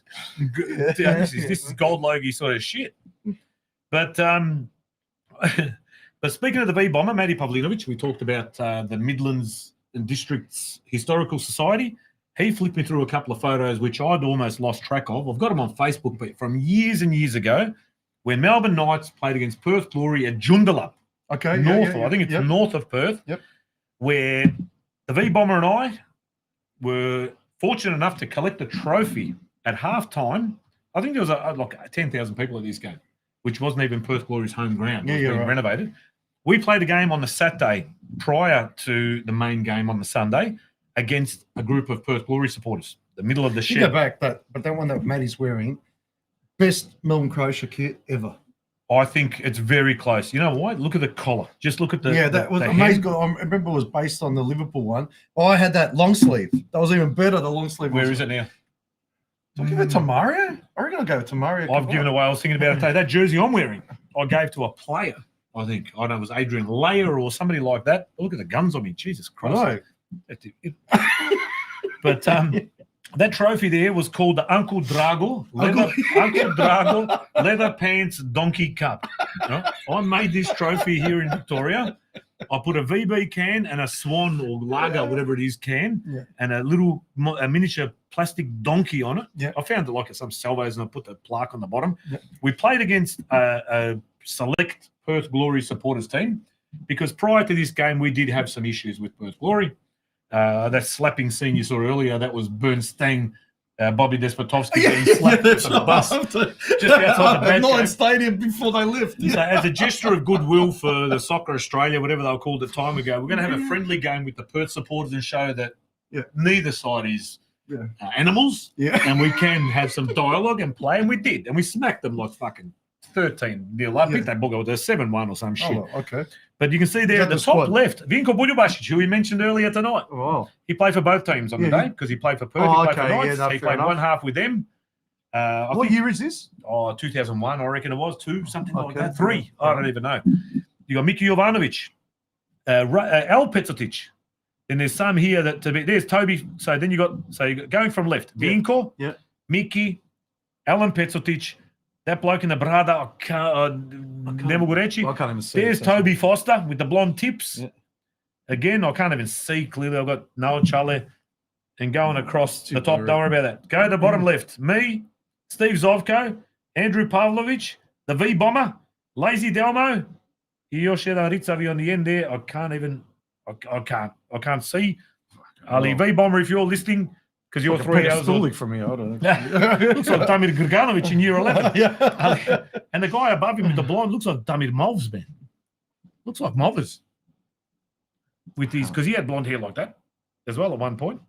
I can't see that, man. But good times. But then you want to look at a team photo. Here's a team photo. This is a team photo of my pre-chest in 1984 at Clifton Hill. The guy here at the front fixing his bow tie, Zvonko Mateas. Where? Here. Oh, it is too. Yeah, fucking oath. Yeah. To his right, to our left, the blonde one in the middle. That looks like a young Tommy Govran to me, to be honest. You got Kustura there with the shishke. One of the that's got to be Ilya. One of the Yuka? No, Dragicevic. Ilya Dragicevic? Looks like on the end there, the little redhead, Juric. Whether it's Nick or Kuz, you tell me. That'll be Nick, I reckon. Just behind him in the black suit, where I'm standing, just to my right, but to your left, looks like Danny Bunick. I can't see it all. Yeah. Then you're standing. And in the background, you can see Smilja Rogic, you can see Anka Rakic, you can see Nejo Chavar, Delfa Chavar. There's some old faces there from Clifton Hill. But again, this is one of those pictures. This is a pretty pictures, 1984. 1984, because I didn't go to a Catholic school back then. I only went into a Catholic school in 86. Mate, I'm there. You're there too? I'm there. I'm there. I don't know where I'm probably on the photo, but I'm there. You're in there somewhere. I had my privy precious there. Yeah. I had two. I had one at school, and then my mum made me go the following week to this one as well. No, I did this one. I did this one with Vierunal every Sunday with Teta Yanya Pokoina in the house at Clifton Hill, and in grade 6 I did my charisma at school because we tried to. Well, you had to be in a Catholic school to get into Loyola back in the day. Where was Kuz there? I could the redhead was Nick 100%. Check. Let's go back. Oh, is that Kuz? Is the blonde? That's Kuz. There you go. Okay. Next to Kustura, next to a blonde. Well, that to me looks like a. Is that Kustura? Yes. Tommy Kustura. That's Tommy Kustura. It is Tommy Kustura. Then that's Nick and that's Kuz. And in between them, I reckon that's Danny Bunick. He was only a year older than me at school, but I reckon he would have done his pre-chest with me. That kid there, look, I know, Mateas, you can tell there. Yeah, no, you can, yeah. That's right. Another one. Far out, man. There's some faces there in the background as well, some of the oldies that are no longer with us. And that's even prior to the Renault, that other Renault. Renault. The before the prior Renault. Yeah. That's right. Wow. Now, who we got? Anthony Skara. Let me just have a look. We got some takers. We're fishermen too. We're Port Lincoln. We're throwing the hook out. Yeah. So Anthony Skara tells me his dad is from Slavonia. Yeah, no, his mum is, but not his dad. Skara's, according to Skara's dad, is from the same otok as my mum. That is correct. Don't tell us that is correct. Okay. Apologies. I meant his dida, says George from the Hrvatski Vjesnik, Sabjak. All right. Dave Likota says, looks like Dave Hacker in there. No, Dave was very, very, well, he's a bit younger than me. My cool. Hack Attack. All right. It's Nick. Hang on. Rose Smolik. It's Nick and Kuz Juric. Are they both there? So that's what I was saying. Like, because I saw that comment. So the blonde kid, that's got to be Kuz. That can be no one else. That's got to be Kuz. The blonde kid. Jesus. That's what I'm saying. That's got to be. That hair color has got to be Kuz. Because the other one on the left, that's Nick. The redhead one. I don't remember him Because that can't be good. That's Nick's I fault. don't remember him in Vieronok. I remember the Saleh boys. You remember them? The Bukovarci, they used to. Their dad still to this day goes to church. We used to call him Charlton. He had a little Brooklyn. He collect limousine and still does at church. Saleh. Bukovar. Plus, you got Mr. Lukatic Pero, who still collects limousine there. And as you know, Mr. Holovka. Thank you to Rob Holovka, who gave us a raki a couple of weeks ago. Yeah, I got in trouble. Because of Nikolic, both of them. There you go. That's got to be both of them. So Dave and Rose have both. They've both confirmed. Yep. There you go. I even see Because Pete I was there on the front step because I was their ministrant, and then the Juriches and the Mlikotes were on the sides, sitting there because of the church was so packed. Even Pete Chavar, where is that him in between? He's looks like he's eating something next to his old man, Nigel. Would have to be, wouldn't he? Could be. It looks like Smeagol. Yeah. See these photos, man. If you've got, so Split's done a call out. I've got to find the photo from that day. Yeah, from the launch of the studios. Oh, amazing there. Who from Victoria remembers the Launchadich photo studio just around the corner from church? Whose parents didn't have a wedding photo in there or any kind of function that did happen, used to go to Launchadich photo studio straight out of church or before church and get your photos. All right, let me just have a look. Shkara, according to Rob Vladovic, Shkaras, are they from Tres? No. Not from Tres. No. I know where you're going because you say, Mum, no, still his dad's from Tres. All right, and what's this one? Dave Mlinkota. In the soccer photo, Hacker third from the right. Let's have a look back at that. Western Australia, third from the right. Is who? Up top, Hack. Oh, really? No. I don't know. It doesn't look like him. No. WA. It's so blurry, I can't. Yeah. Oh, Pete Cresso. Even Pete Cresso is in that photo. Is he really? To Smollick's left. Is that him there with the shishka as well, with the nice straight fringe like all of us have there? We got. It looks like we did the older. He was older. Cookie than us. cutter. He would have been. Pete Cresso, man. You know the legend of Pete Cresso growing up here in the northern suburbs. Yeah, so every region, I guess, wherever you grew up, you had people that were known to be pretty tough and rugged and people might have been scared of. But Pete Cresso, the story I remember as a kid being told, big boy. he used to walk, his school bag was full of weights, gym weights. And as he was walking, he'd be doing fucking arm raises or whatever, dumbbell lifts and shit. And I'll go, serious. And he's Italiano. When I was turned up to Loyola in year 7 years, Pete Cresso, man. I go, oh, mine, sort of. Yeah, man, he used to walk to school like he was fucking 15 with weights in his bags and shit and doing weights on the way to school. He's sick out. Well, fair enough. He was a tough. He was always massive. And Frank, and yeah. You know, well, Frank wasn't as big, but Frank was probably arguably more dangerous. Yes. yeah. Look, man. But again, when you see all these shits rolling. Yeah. Johnny Hassan and whose birthday was it at Apollo Parkways?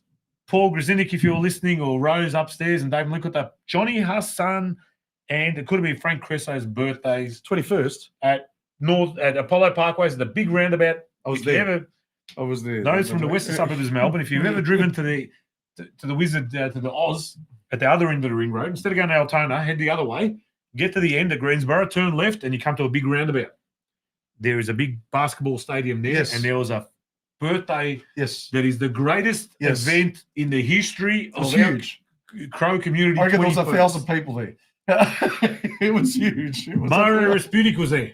I remember he took the microphone after the shit hit the fan and there was chairs and tables and shit flying. The shit certainly hit the fan. That was outrageous. I remember me and Pero Grganovic hiding under the table where the drinks were. So there was a drink station. I don't know how many tables and trestle tables and shit. We were under this table because there were that many. It was dark. It was sticky. It was wet. There was chairs and tables. So we didn't know what was. I just walked in.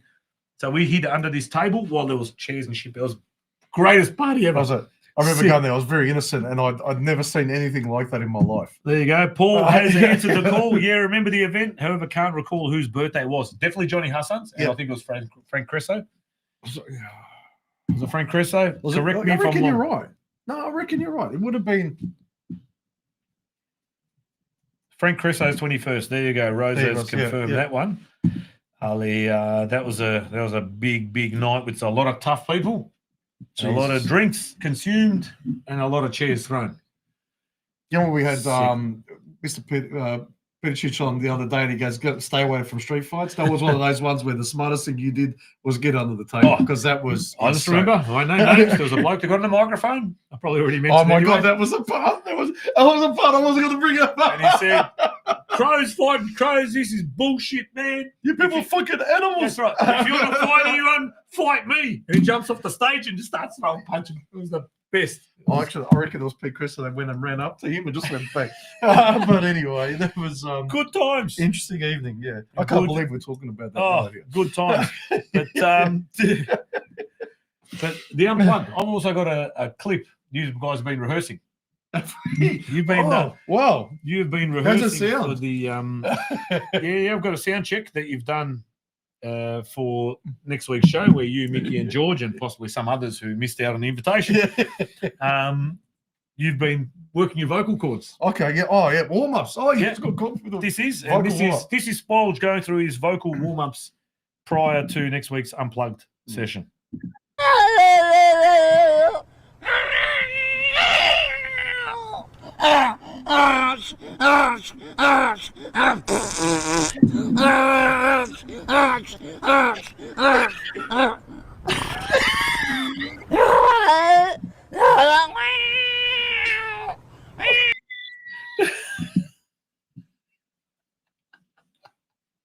Don't about that current affair dog, man. That bloke from Hrvatska televizija, he takes the piece out of it. He does a dolphin. He does a fucking penguin. I don't know what he's doing there. Sure, that's me. I look so young in the video. Oh, God. Here we go. We've got a message from all the way from Metkovic. Hi, Kum. Just got home from school. Veliki pozdrav from Metkovic. Kumche Roko, my little Kumche Roko, all the way up there in Metkovic. And my cousin and Kuma Lucy. Pozdrav all the way from the Podroom here in McLeod. You know what? People are still watching Spolge. You know what? The eye at the top of the left of my screen hasn't moved. changed. No, it hasn't. It's actually grown by a couple. Can you tell Stella this? Make sure she's aware of this. Stella, it's aware. And I don't know if I've got really off shit. I had all these clips and shit set up, and I think that's all for my clips. I do still have the Boston Club festivities, some of their stuff, but what do you got there? No, that's it. Paul Grishnich. Yeah, remember the event. However, can't recall whose birthday it was. Well, I think we did that. But I did hear the explosion all the way from my house, though. MJ Windsor soccer photo. Top third from right. Okay, let's was have a look. Adam Kostanic. Kostanic, correct. Kostanic, sorry. Yes. September 2003, round 2. There you go. But look at those physical specimens at the bottom. Look how fit we were. You got me, you got Zovka, you got Pav, you got V-Bomber, you got Lazy. Mate, look at that. Toby, Cameron, Foster, El Petzotic, Miki, Vinko. You know what I mean? We're in good company. But that photo, the Donkey Cup, look at that. There's my original Knights Army scarf, which I lost in Stuttgart in 2006. But that was the Joma jersey of the time. That was the Joma. Yes, I do remember the Joma jersey, because we were the sponsors. Rose, myself, and Goran Keserovic were the sponsors of Adrian Leia at the jersey presentation. I remember, and we got the jersey, and I don't know if that was that one. And I gave it back to him. That relationship ended somewhat unceremoniously, yes, with between Leia, the Knights and Adrian Leia. No. The Joma. Oh, Joma. Yeah, they were.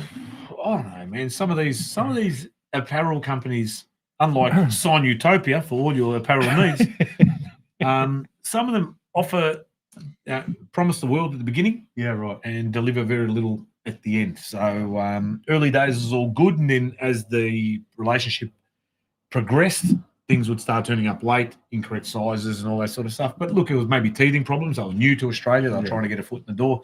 But you can see who survived, who hasn't on the Australian market. So Kovo was around for a long time. They had a bit of a monopoly here in Victoria. Are they still around or not? Kovo, I don't know. I don't see them because, like you said, they were everywhere. I know Only Sport might still be around because they used them for a while. Remember Inter? Oh, actually, there you go. What about Inter Sport? Inter they're north, based out of 555 High Street, Northcote. That's right. Northcote Sports. For me, to this day, still the best apparel of any Australian-made apparel. Inter was the bomb. Yeah? I remember buying a Melbourne Croatia Inter jersey from there for $20. saved up my pennies as a kid there, and they had it there. Beyond that 20 I used to bucks is walk a in lot there, of just money. look at it for 5 minutes and leave. They probably just thought I was there to steal things, but I just did that. They used to have a Wimbledon jersey signed, and I think a match program in a frame from the 1988 FA Cup. And every time I'd walk in there, I'd go, you're going to sell, you're going to sell. He never sold it. They shut down. God knows he's probably kept it. Yeah, but Buffalo was another one. Buffalo had some was, decent Even stuff. the ball. Yeah, is this in the Buffalo ball?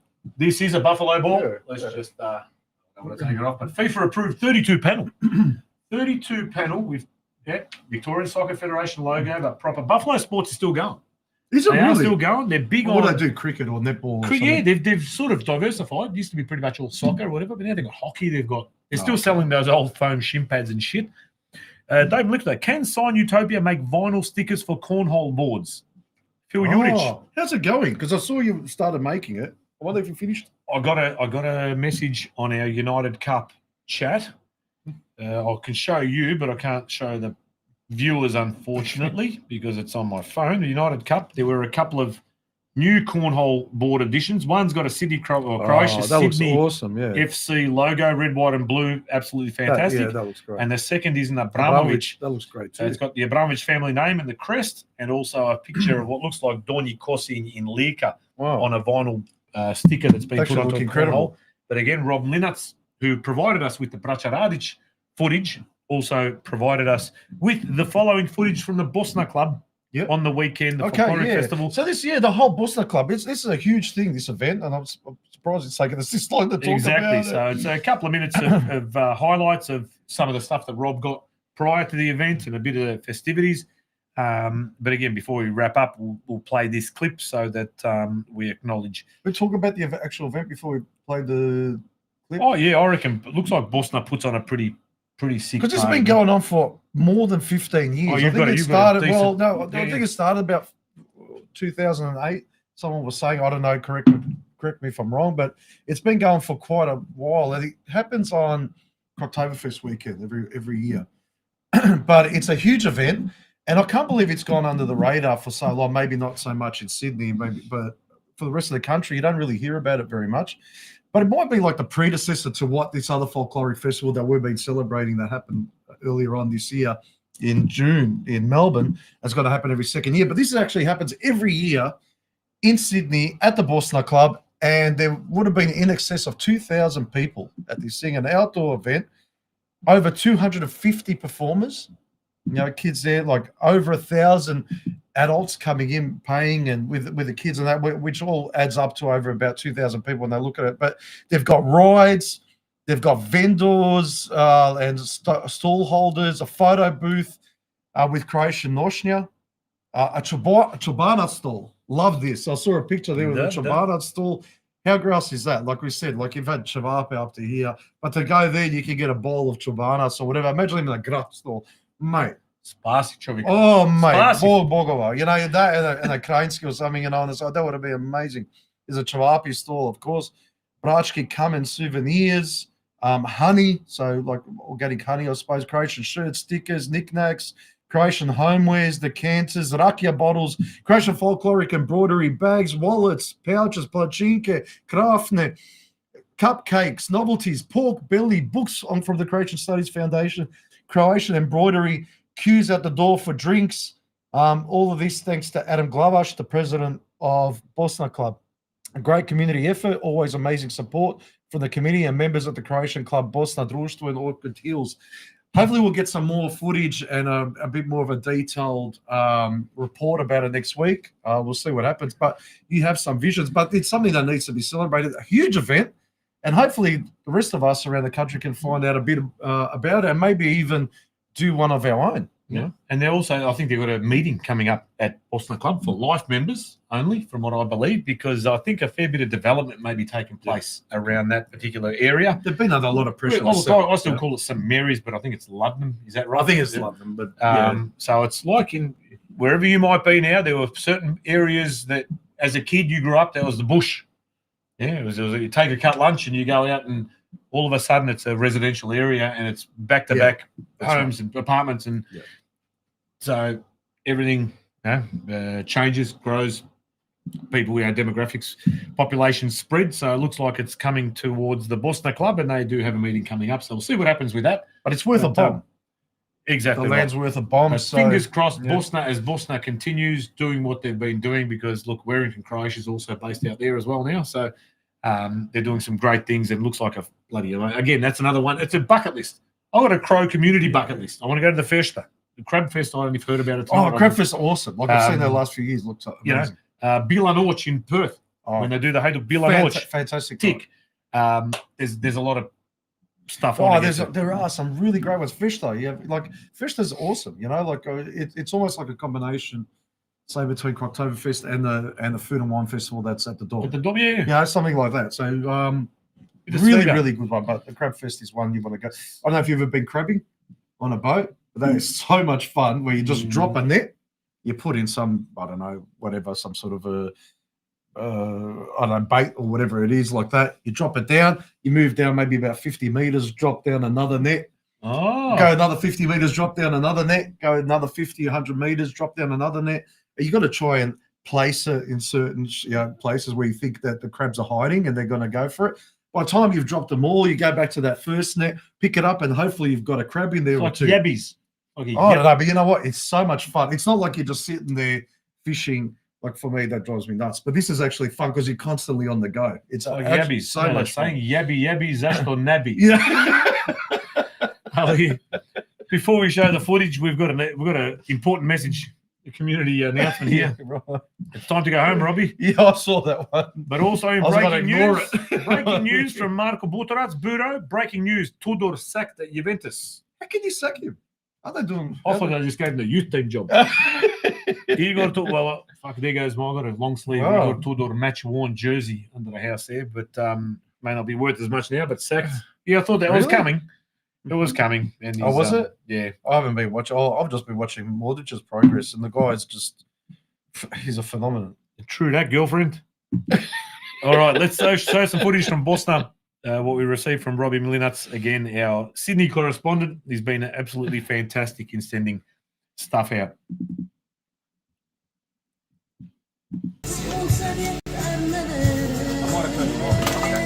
Preparations are well underway here for Folkloric Festival 2025 Međugrupi. Pork belly fold we're talking about. Early days. I've had the pork belly at Bosna Club. I tell you what, absolutely some good lunch. You can see there's a Ferris wheel in the background. Balls are set up facing the main stage, which is genius, because even while you're singing and dancing, you turn to your left or your right, and there's the Braća Radić Banat marquee. They're set up and ready to go for the day. Ocean Studies Foundation there as well. And our good friends at Crowfire Food. Play some of their handiwork and have a look at that. That is some top quality stuff. Incredible stuff, isn't it? Right, the game down there at Crowfire Food. Have a look. Pick that for the last lifetime. Grills. You've got candles there for your pokoni. Especially coming up. The embroidery, like we said there. Honey.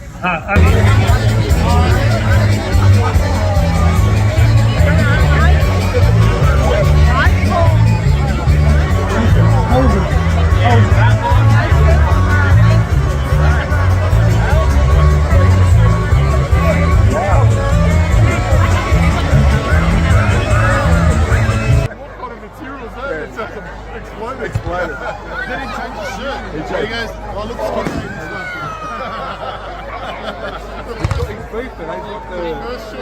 And ending in fireworks. Like Emma said with the fest as well, they let it drop 10,000 campers for locals as well as fireworks will take place. Dogs and the kids don't get scared. I'll tell you what, the fireworks display at Frehley something to behold as well. They don't hold back. Yeah, it's probably fairly late into the night and there's narod everywhere. You bring your 50 chairs, you get something to eat, you sit down, you enjoy the music. 250 performers. Yeah, just performers. 250 performers alone. So that's pretty bloody amazing. Yeah. In anyone's language. But in talking about the Boston Club, that was on Saturday. It was on Saturday. Saturday, also in Melbourne on Saturday, we had the Croctoberfest here in Melbourne, Croatia, in Sunshine. So MJ Windsor, or Mickey, our good friend Mickey, great turnout at Melbourne, Croatia for Croctoberfest again this year, despite the crap weather. And that was a little bit par for the course in Victoria this weekend. The weather was a shambles. Yep. But I know my two older kids went. Yep. I washed Marco's runners today. Did you? From Croctoberfest, and it was, I don't think he stepped foot on grass, but they were absolutely rotten. Okay. Because their socks and they're mockery and that, but had a ball. Yeah. Got to get Tom set back. You got to, but the kids came home, great reviews. They had a great time, obviously. And what we're seeing is more and more kids turning up. That's that's what's great. That's of their own volition. They're not going with their parents. No. They're going because they want to getting dropped off, having a good time. I did. Yeah. I finished work at 5:30. Got home at 6. He was waiting for me in the garage. My oldest had already gone for pre-drinks in Altona because that's what you do. Yeah. The younger one checked him in garage, jumped in the car, drove him. By the time I had dinner, I think it was about 7:30. I was on my own. Mm-hmm. Rose and the two younger ones were in Shepparton with Dynamo playing the Shepparton Cup because there was about 20 Dynamo teams there. Yeah. And I had a pretty quiet weekend, but looked like pretty fun times. How many families are over at the Shepparton Cup? Oh, mate, there was, I don't even know how many teams Dynamo send there every year, but Dynamo has a special arrangement with the Shepparton Cup. Shepparton Cup, usually you turn up to these events and you buy food at their canteen, you buy coffees and whatever. Dynamo sets up their own marquee, or they've got 3 or 4 tents that they have together. They have their own barbecue. Families pay X amount of dollars for the weekend. So if you've got a family of 4, family of 2, family of 5, doesn't matter. You pay X amount of dollars. You get cevape, burgers, whatever. There's a barbecue going pretty much all day, every day. There's a refreshments tent, I guess. You can buy soft drink in it, no alcohol. And there's a third tent where you can have a rest and get out of the rain or get out of the sun. Yep. Last year, this is the story I was saying the other day, that Christian Dorlich drove into Shep to buy bread rolls for the Dynamo setup. And the baker asked him, he goes, is this for the Shepparton Cup tournament? He goes, yes, it is. Are you from Shepparton Cup itself? He goes, no, we're from St Albans Dynamo. He goes, you guys have purchased more rolls than the whole cup, than the actual Shepparton Cup itself, because there is loads and loads of people that travel up, and Dynamo's quite prolific and going up. 13 teams, there you go. Dynamo has sent us a message. There you go. 13 teams were up there. Now, the reason I asked this question, Dynamo purchased more bread rolls than the entire cup does altogether. Correct. You've got 13 teams going up, and you put Croctoberfest on the same weekend. Maybe. Sorry, but maybe time to change. Possibly. Maybe. That's just my little 2 cents anyway. I once, when my kids were at the nights. If you get 10 extra families, get 20 extra families, 30 extra families. That means a huge, not only just on how much profit you're going to make or how many people are going to be there, but goodwill. People getting together. We're talking about community. It's not always about the profit and the money. It's about people getting together and having a good time. But you want to do it when there's people in Shepparton. Anyway. No, we attended once while we were still at the Knights. We attended the Shepparton Cup, and it didn't go down particularly well at the time. But, you're still representing your club. Even though you're in Shepparton, you're still representing the colours of your club, etc. But the Muddy Shoes saga, the mystery of the Muddy Shoes, apparently Marco went with a few of his mates for a walk to Quarry Hill. That's where they got their muddy shoes.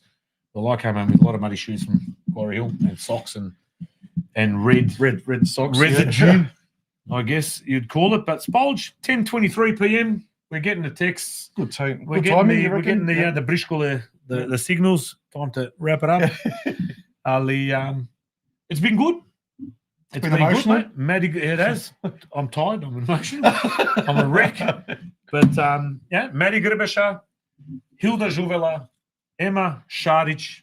We'll throw in Matulich just for the Murtarini. Is that what they call the it? Murtarini? I don't know. Are they borderly?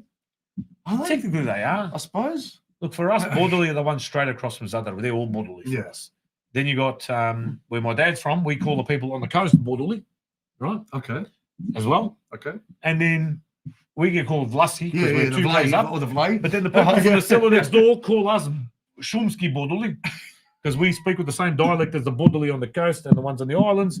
So it's really good. And then the people from Jakovo call people from Sisak I don't know, Shumsky ball.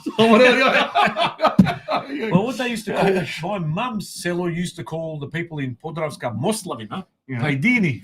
I don't know why, but they hated each other. My mum's cellar was a group of immigrants from Benkovac and around that area, and the ones in Podravska Moslavina were the local indigenous Slavonci, and they hated each other. Yeah, so they had nicknames for them. And hang on a sec. Shkara's dad. All right. Oh, yes. This is come through Instagram. We may have one. Jess Gregorich again. So Jess won. She won the Bad Blue Girl, one of the two Bad Blue Girls beanies. Yes, I remember. One. Yep. Two. Yeah. The Jelena Churic book. Is she possibly a 3-time winner? That's Shkara's dad from Lika. No. Oh, yeah, I know. It's a Slatina. No, sorry. Mum's from Slatina? No. Shkara's dad from Lika, but I don't want the prize again if I get it right. No. He's not from Lika. No. We're talking about Bordoli. So is he from Bordoli? Pashman. He is from Pashman. Now I'll donate the prize. I'll donate it. Is he from Nevijane? No. Mrljane? No. Empty Irda. What else they got there? Pashman. Is there no check out. What else is on Pashman? I know there's a Ludnica on Ugljan. Nevijane, Mrljane. Come on. Before you... I wonder if good night. I wonder if this could not be quicker than last time. I think it might be, but we want to give away the book. You've seen that Sushi Mango, Wogs when they say goodbye. And then he was in the hospital. Which Jack? The Jack with the... Oh, all right. I've seen the answer. I've seen the answer.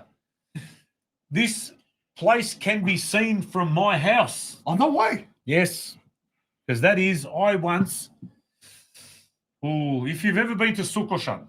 Yes, right? If you've been to Sukoshan, you know the marina. It's one of the biggest marinas in, not only in Crow, but in Europe. When you stand in that marina and you look out at the beach, you see a couple of islands. You see Pashman to your left and you see Ugljan to your right.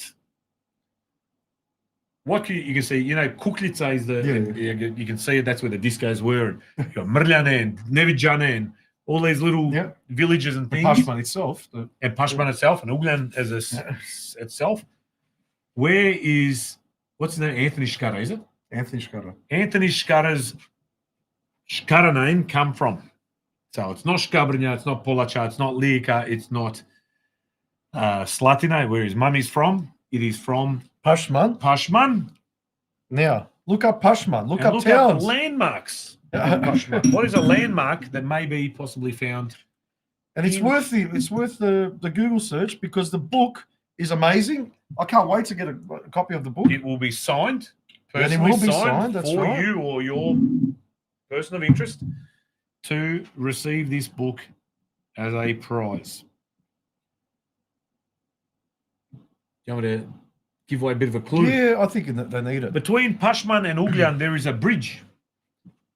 There is a bridge, and that is the bridge that I can see from my house, from my balcony when it is finally built. But I was there when the plocha was poured, and I stood atop of this structure, and I looked across, and I could see this bridge that joins both Pashman and Ugljan. Now, what is the name of that bridge in the town or this village on the Marinko Markovic? Has come through with the answer of Zdrelac, and that is correct. The Shkaras, in this instance of Shkara Small Goods, come from Zdrelac, and that is on the side, Pashman side, but that is also the name of the bridge that joins the two islands together. So Marinko Markovic 3583. Now, if that's a postcode, great. If that's just one of those generic Instagram tags that they give you, Yebiga. You know what I'll do? I'll write down your tagline or whatever it is, but reach out to us if you can, Marinko. Tell us who you are, where you live. I know you're Marinko Markovic. And I know that Markovic is from Northcote now. 3583. If you've got any kind of contact with us on social media, flick us a message, give us your details, and we'll add you to the list of the winners of our 3 books. So this is book number 2. From Jelena Churic. Yeah. NK Burek has unfortunately, Good try. Mount Cooper Water Tower. Yeah, very close. Mount Cooper Water Tower in Bandura, one of the great landmarks of this country. Emil Lesher, you were correct. Unfortunately, Mariko got in first, but Mariko is quite happy. Woohoo! Thanks, fellas. No worries. Nema problema. And enjoy that. Enjoy it. It's actually a great prize. Really. And we're going to ask for a book report. Yes, we are. A book report. We're going to minimum 80 words. We're going to have you on the show. And without any notes, you're going to have to give us a full. But that's after the third run. So once she's sold 17,000 copies, then you can come and give us a bit of a book report. Don't just read the blurb, read the book. Because that's what I used to do for my book reports. Right. Ali, and that's when she rewrites the prologue. Dave Lickota reckons these goodbyes take too long, but, you know. Look, it's part of our DNA. We just can't say goodbye and leave. It doesn't happen like that. Yeah, when I envisage what our goodbyes look like sometimes, I reckon me and you sometimes look like when I'm saying goodbye to you or you're saying goodbye to me, it's like this. This is what our good.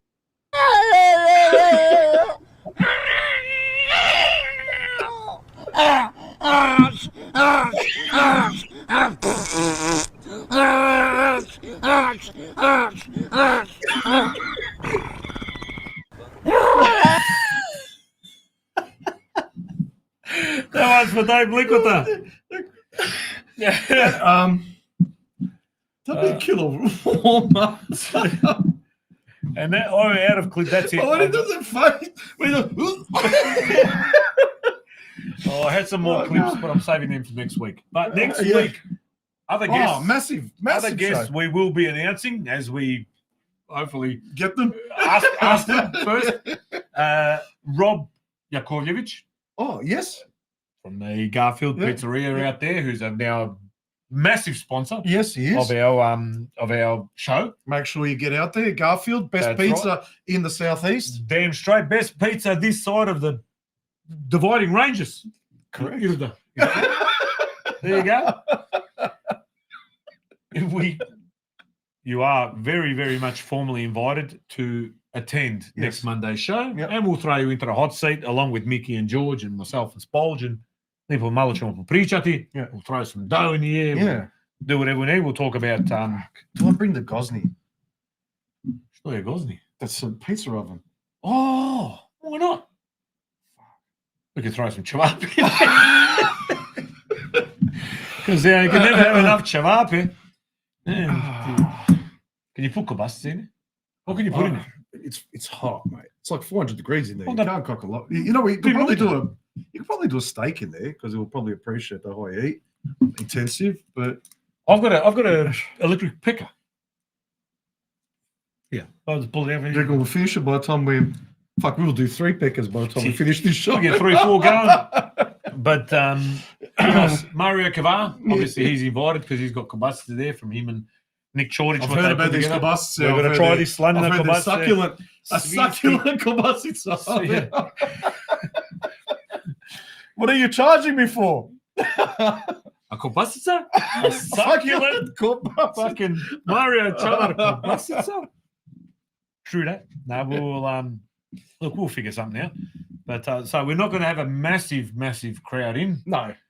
I was envisaging some footy show, end of year, Rod Laver type fucking show, Naturally. Ali, space constraints, time constraints, plus boy and Jeune. It's not quite possible, but the Unplugged, that's a good one. We might have to divide it by 1,000. Major Minor in my podroom. Major Minor Unplugged in my podroom in McLeod. Yeah. Maybe we can charge. What about if we charge entry? Maybe my missus will allow that. Maybe. $150 entry to watch Major Minor Unplugged. What's Mickey bringing? What's he going to paint can? What's they will have the cajon. The kutia.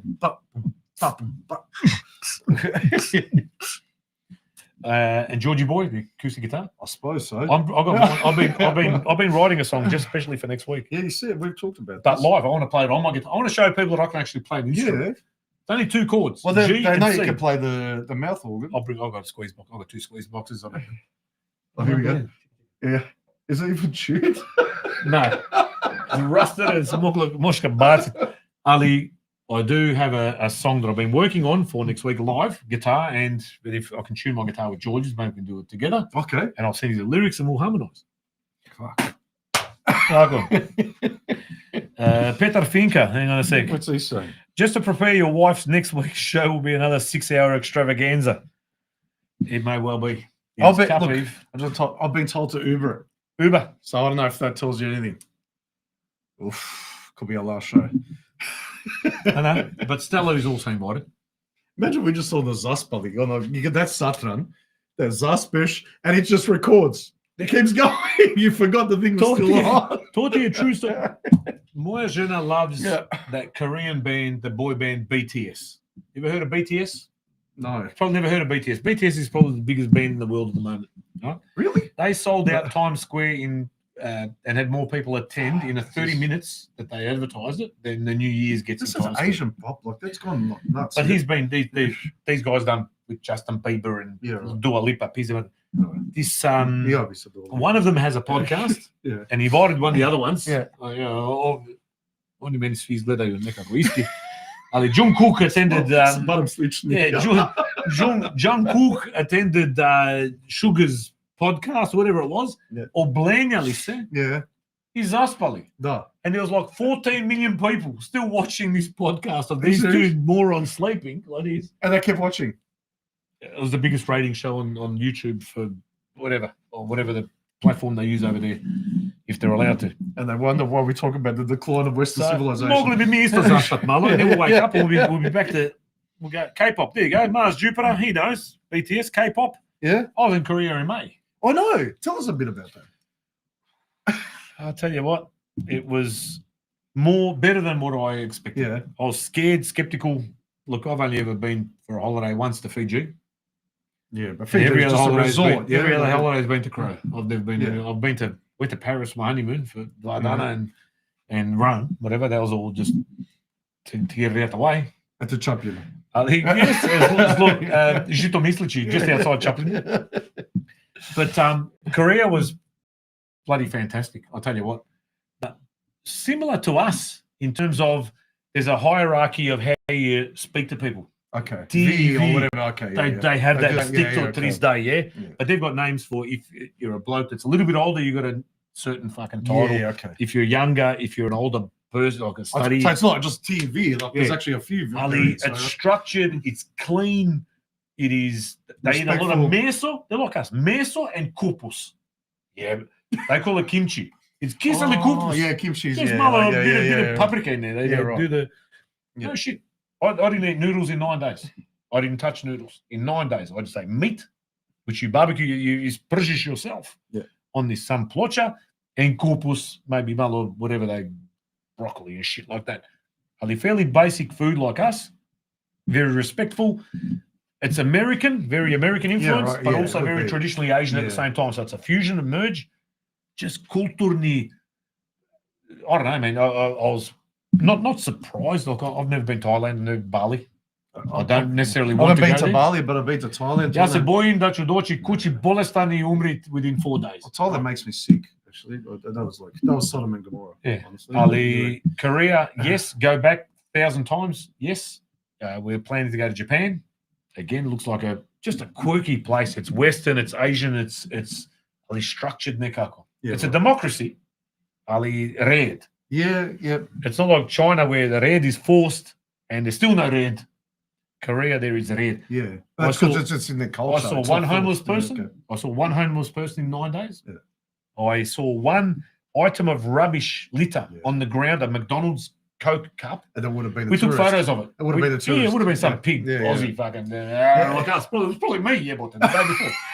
We took a photo of it. We took a photo of this. It's probably me or one of us anyway. Amazing, relatively comparable in terms of prices and shit. You're not paying. Not too expensive. Sell your kidneys and shit. Yeah. Ali safe. Traffic runs well. Trains are bullet trains and shit. Did you have one of those toasted sandwiches? They got those killer toast. I always see they put kupus in there, the ham, cheese. I probably did after cheese for a hangover meal. But no, they look amazing. But is there a Croatian community or even that restaurant? I know there's in Japan. There's a couple of Croatian restaurants. that I've seen in Or Korea. I've come to Look, my a lot of attention, people sort of, if you start talking to them in a cafe or whatever it is, and they're right, you say Croatia, They knew because there's so many Korean. Luka Modric straight away. But there's so many Korean tourists in Croatia. I was in a lift today, and someone goes, he saw a particular sticker I had, and he goes, Luka Modric straight away. And he had no idea anything about Croatia except for Luka Modric. Is there a Croatian community in Korea? I'm not too sure. Possibly. Hrvatski lovci are off to their annual getaway at Mita this weekend. So Jure from the Hrvatski Vjesnik. So Hrvatski lovci this weekend. How long will you be? If you're still there on Monday, we'll get you in live. You got Starlink. Yeah. You got internet over there? Mita. Pita. If Kita, not, kita. this patka here is courtesy of the Hrvatski lovci from Mita. I don't know if he was adopted. We'll call him adopted in Mita. That's the butcher hat. That's yours. That's actually your hat. Oh, is it? Yeah. We got two of them. We're both members. There you go. But see, I got the big prosciutto. You've also got, you can see here, the little prosciutto just hanging off your microphone there. You know? Oh, there you go. So mini, just for a snack. Just what I was Zalogait. But Spolge, what do you reckon? I reckon tortilla. Skoro. I think so, because if we keep Lakonoc. Yeah, Lakonoc will be Lakonoc for me when I get home. Oh, bitch. Lights out. You know what you're going to get when you get home? Whether I like it or not. I can see as soon as you walk in the door, you're going to get hit with both barrels. Yeah? Oh, yeah. I can feel it in my waters. As soon as you walk in the door, you know what you're going to see? This is what you're going to get.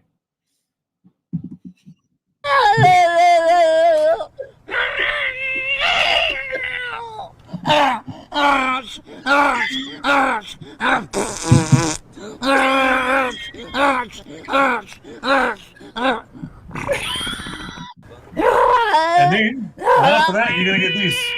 You're going to get this. Gebertirim lan sizi. Ağzını sikinin ilk kadarı. Sen oynadın tokumda amına koyup hepinizin de ağzını sikerim sen verdiğim emeklere lan. Ne lan bu rezalet? So you've got a choice to make here, Spolch. You either stay here or you go home. I might stay next week, I'll tell you now, but fuck, I hope Sydney United wins after that motivational speech. But Robbie Jakovljevic, I'm coming Monday. I'll bring some show and tell that I've collected over the years, some special tops, and I'll bring some food and drink. There you go, mate. Robbie, absolute gentleman, as always. I'll flick you the address, Sutra, Samoti Rojo Doji, because Doidi, because this is Ko Doma for you. Yeah. Because the Jakovljeviches and the Chavars, where my mother-in-law next door and etc. are from, are pretty much from the same region. We're down there in Herzegovina, so we've got some close family ties on both sides. So Samoti Rojo Doji as a major sponsor. Get down to Garfield, drive down. Even if you want to do a day trip, jump in the car, go to Garfield, grab a pizza, grab something to eat. Javise, Choviku. Yeah, well, and if you've ever been to Garfield and you've gone to the pizza, put it on here. Tell us how good it is. Bloody oath. Send a photo of you eating a slice 100%. of the old 100%. I still only eat That goes for you dandy boys. I know you're watching. I know you've been there. Put a pick up. Tell us how good it is. I only eat capricciosa. I don't really stray to. When I go to a pub, I eat a Parma. And when I go to pizza, I get capricciosa. I don't care too much for these Hawaiian. Mieszana. You get a No, mieszana. these all. Well, isn't that Croatian? They call mieszana. Yeah. The one olive. I want mushrooms sliced. I want my olives sliced. I want fucking shredded ham, anchovies, tortilla. That's what I grew up eating. Yeah. Ali. All right. So we've got George and Mickey from Major Minor. So I've got 3 out of the 4. So I've got Ringo, we've got Paul, and we've got who's the other? George. Yeah. On a drugi je crka 1980. Yeah. Yeah. As we say in my dad's village, otega papke, or izvrnija papke. Either way. Krepa, crka, riknija. We've got plenty of sayings. Here you go. And if you want, Instagram, Pizzeria 3814 has photos. You can see plenty of photos. He did a bit of a clean not long ago, Robbie, out the front. Did a gurney at the front as well. Malo. Not just Choy keeps it. That's what you want, man. That's like Korea. You come there, it's clean, it's efficient. Robbie Jakovljevic, that's what he does at Pizzeria 3814. Jump on Instagram, follow the page, mate. Make it order. I don't know if you're going to do a delivery of some capricciosos, Robbie, but samoti, dorji, cut good. Yeah. Until in Podrum sent you, we'll charge you double. So we've got Robbie Okoljevich. We've got 3 out of 4 Beatles, or 5 Beatles. Pete Carter may come. He might run. He might jog here. He will come. I reckon people will come. How far is it from his joint to here? How many Ks? Mnogo. He could run it. He's run a marathon, so he might. Is it a bit more than a marathon? I'll be about a marathon. Yeah, you could do it. A marathon. It'll be about 45 Ks. I reckon. So as long as he comes here tired and he can't talk, perfect. All right, fantastic. George is a sound master. We've got one more port here for a, what's this plug called at the back? This big microphone, that 3-pronger sort of, whatever it's called. Yeah. Može još jedan stati tu for a guitar or for whatever. I think he already said he would bring like our own mixer and then just plug it into that. So as long as you got an inlet, how many? Ima još one more, but we can unplug and plug and we can do whatever. We've got USBs, we've got There you go. You got one. Okay? As long as it's not on mute. But if it's on one, then you can't go stereo. But it doesn't matter, I suppose. Then I'll just do it. All good. So we've got the Major Minor boys. We've got Robbie Okoljevich coming. Ex-Dandy, always. Once a president, always a president of Dandy City. You got Mario's succulent Gurbasha. Succulent. Sir, don't touch my. Are you there waiting for my limp Gurbasica? I know. I see. I know you're slugging out well. But look, we may invite just some of our locals that may be around here, some that can walking distance. Yeah. Because I've deleted the photo already, but there was a photo from the split at the tourney. Milan could come and do a whole yanya Milan for can us. walk down. He can do a whole yanya for us. Maybe you could buy us nešto na onako. Maybe, but yeah. So we're not opening it up to the general public, but if you really want to jump in, it's going to be something special. Javite se, and we'll somehow find a way, privately, whether it's via text to myself or Rob or whatever, and we'll nekako gura. It's not going to be some fireworks and shit in the backyard. Like I was expecting all this, having 2 cameras, one in the backyard of blokes fucking doing a pyro. Yeah, you know, Ali, we can still somehow nekako make it work, but it's going to be a pretty big show, man. I can't wait. I've been practicing my vocals. Me too. My strumming. As you can see. My strumming. Sve moguće here, yeah. But we'll clean the place up a little bit. We'll get some Gosti in. Who else can we get in, man? Who else would you like to have us come into the studio on because it's a public holiday on Tuesday. Yes, that's right. For most people, Monday's a public holiday as well, so they might do shit with their family and stuff. Tuesday's a public holiday. We're going to have the boys from Major Minor, Robbie Okoljevich, Mario Kavar, maybe Milan will pop in as well. Tom Rimac and Mux, he's a big fan of the show as well. They'll pop in. Cool. Who else would you like us to get in? Send us a message. Everyone has to get past me. Well, here we go. Here's just a bit of a disclaimer. Everyone has to get past me on Monday night. Watch out. So you will be stamped at the door. Yep. No pass outs. Yep. You get a wristband if you're underage. Yeah. So you won't be able to drink any of this stuff. This liquid gold mud, as we call it. No, not this one. This one's the one the Spolger likes. I like them both, actually. But I've been drinking. I told you. Oh, Yoshni and Nacheda say, I don't like this one, but I drank half of it. Materino mleko. Just an advertisement. Phil Juric, if you can make one of these PodroomTV with Bardel on the front and Maraska on the back. Look at it. And there you go. Another poll. Tell us about the pasteta. Also, tell us which Pelinkovac is better. Do you like Bardel or what? And don't tell me about Antique. I know, all right? But, that is. But do you like Bardel or do you like Maraska? See, I noticed earlier this evening, Bardel's 31%. Maraska's only 20, I think it was 28. Ish. Near Ish. 28. That's watered down. Yeah. That Thought you that's a Carlton mid shit. Yeah. 2-inch dry. That's for the low carb for athletes. That's for athletes. Oh, that's why that's why Marcus Rage reckons I've got the biggest. Look at that. Look at those traps. You know what they're called? I have no idea. Ljudi moji, za laku noć. We will see you next week. If you have any ideas about guests that we should or hopefully can get into the studio, everybody's welcome. Please let us if know. you've got something to say, let us know. We'll send you the link, or you can come here and tell us what you think. Nema problema. We talked about Sydney United at length at the beginning, whether you're from the committee, whether you're in between, or whether you're from the Sydney United supporters. We're happy to have you on if you reach out to us. And you look, if you tell us you want to come on, we'll have you on. We're a little bit iffy about going individually to everybody and trying to have people on because we don't want to get in too much trouble, because it's a touchy subject. But if you want on, we'll have you on. Antique, najbolja. That's Bardilo. So that's 1-0 Bardil. What's this one? Sick. I know the door. Oh, I know the door bitch. Ko to kaže? Oh, yep. And she's upstairs here saying, "Don't call me door."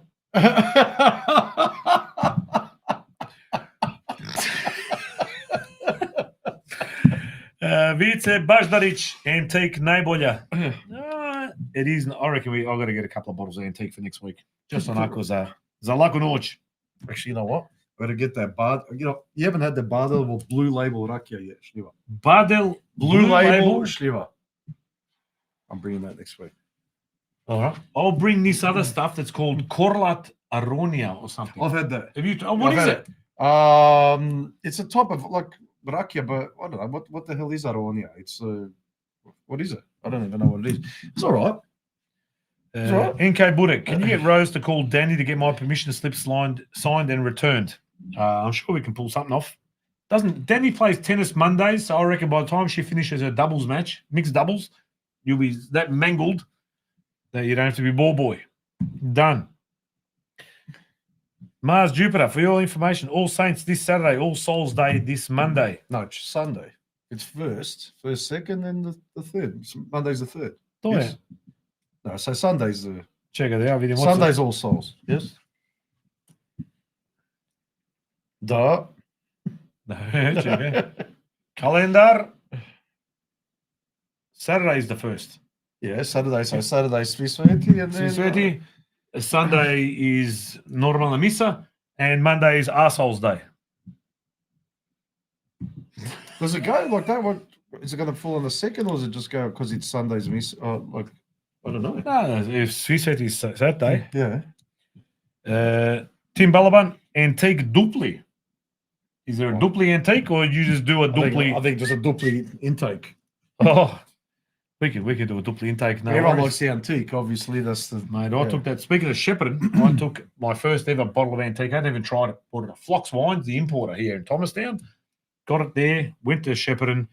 In between two cabins, I swear to God, there was no more than 1.5 meters. There was a barbecue going, and I pulled out this Antique it was a Thursday before the Friday kickoff. Satralisa. Absolutely, it was the best shit I'd ever tasted at the time. It's good. Ali, it's good. Bravo, Robbie.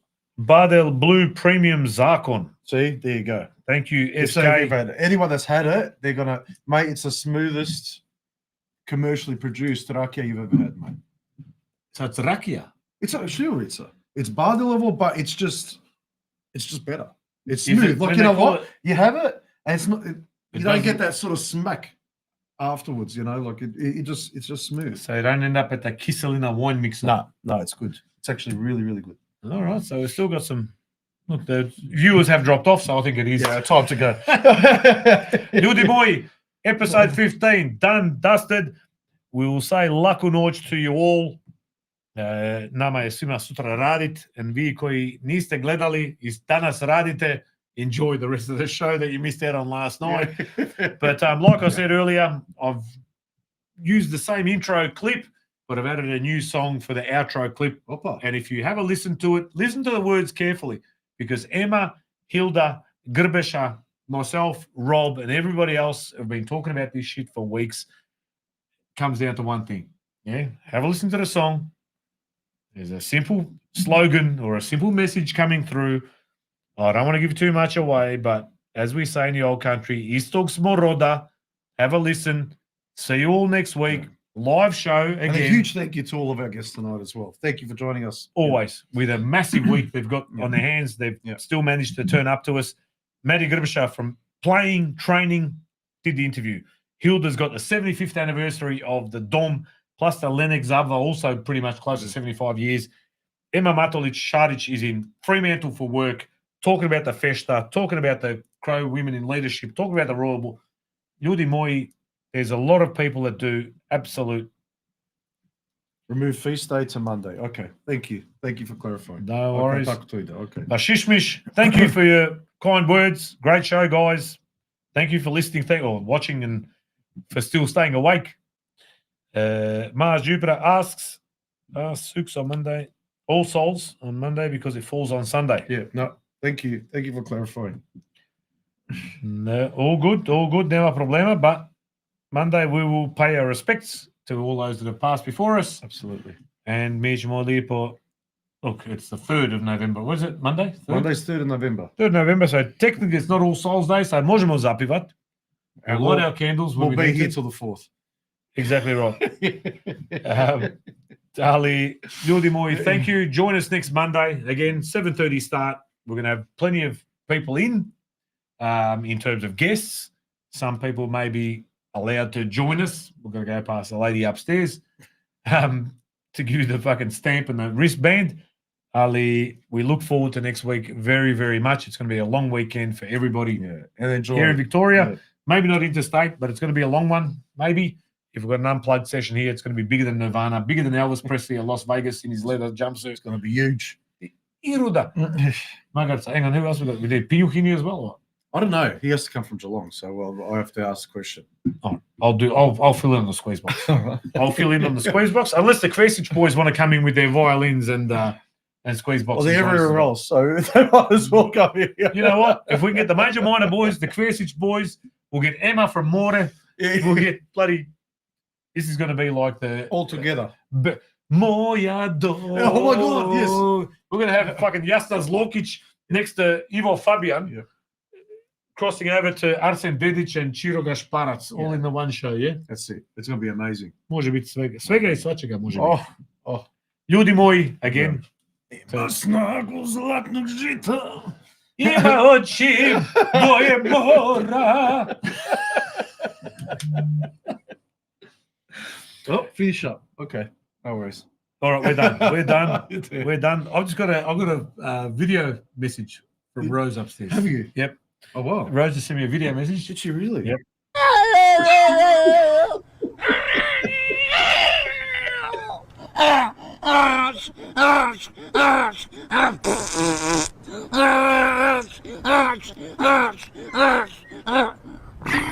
Lakuno.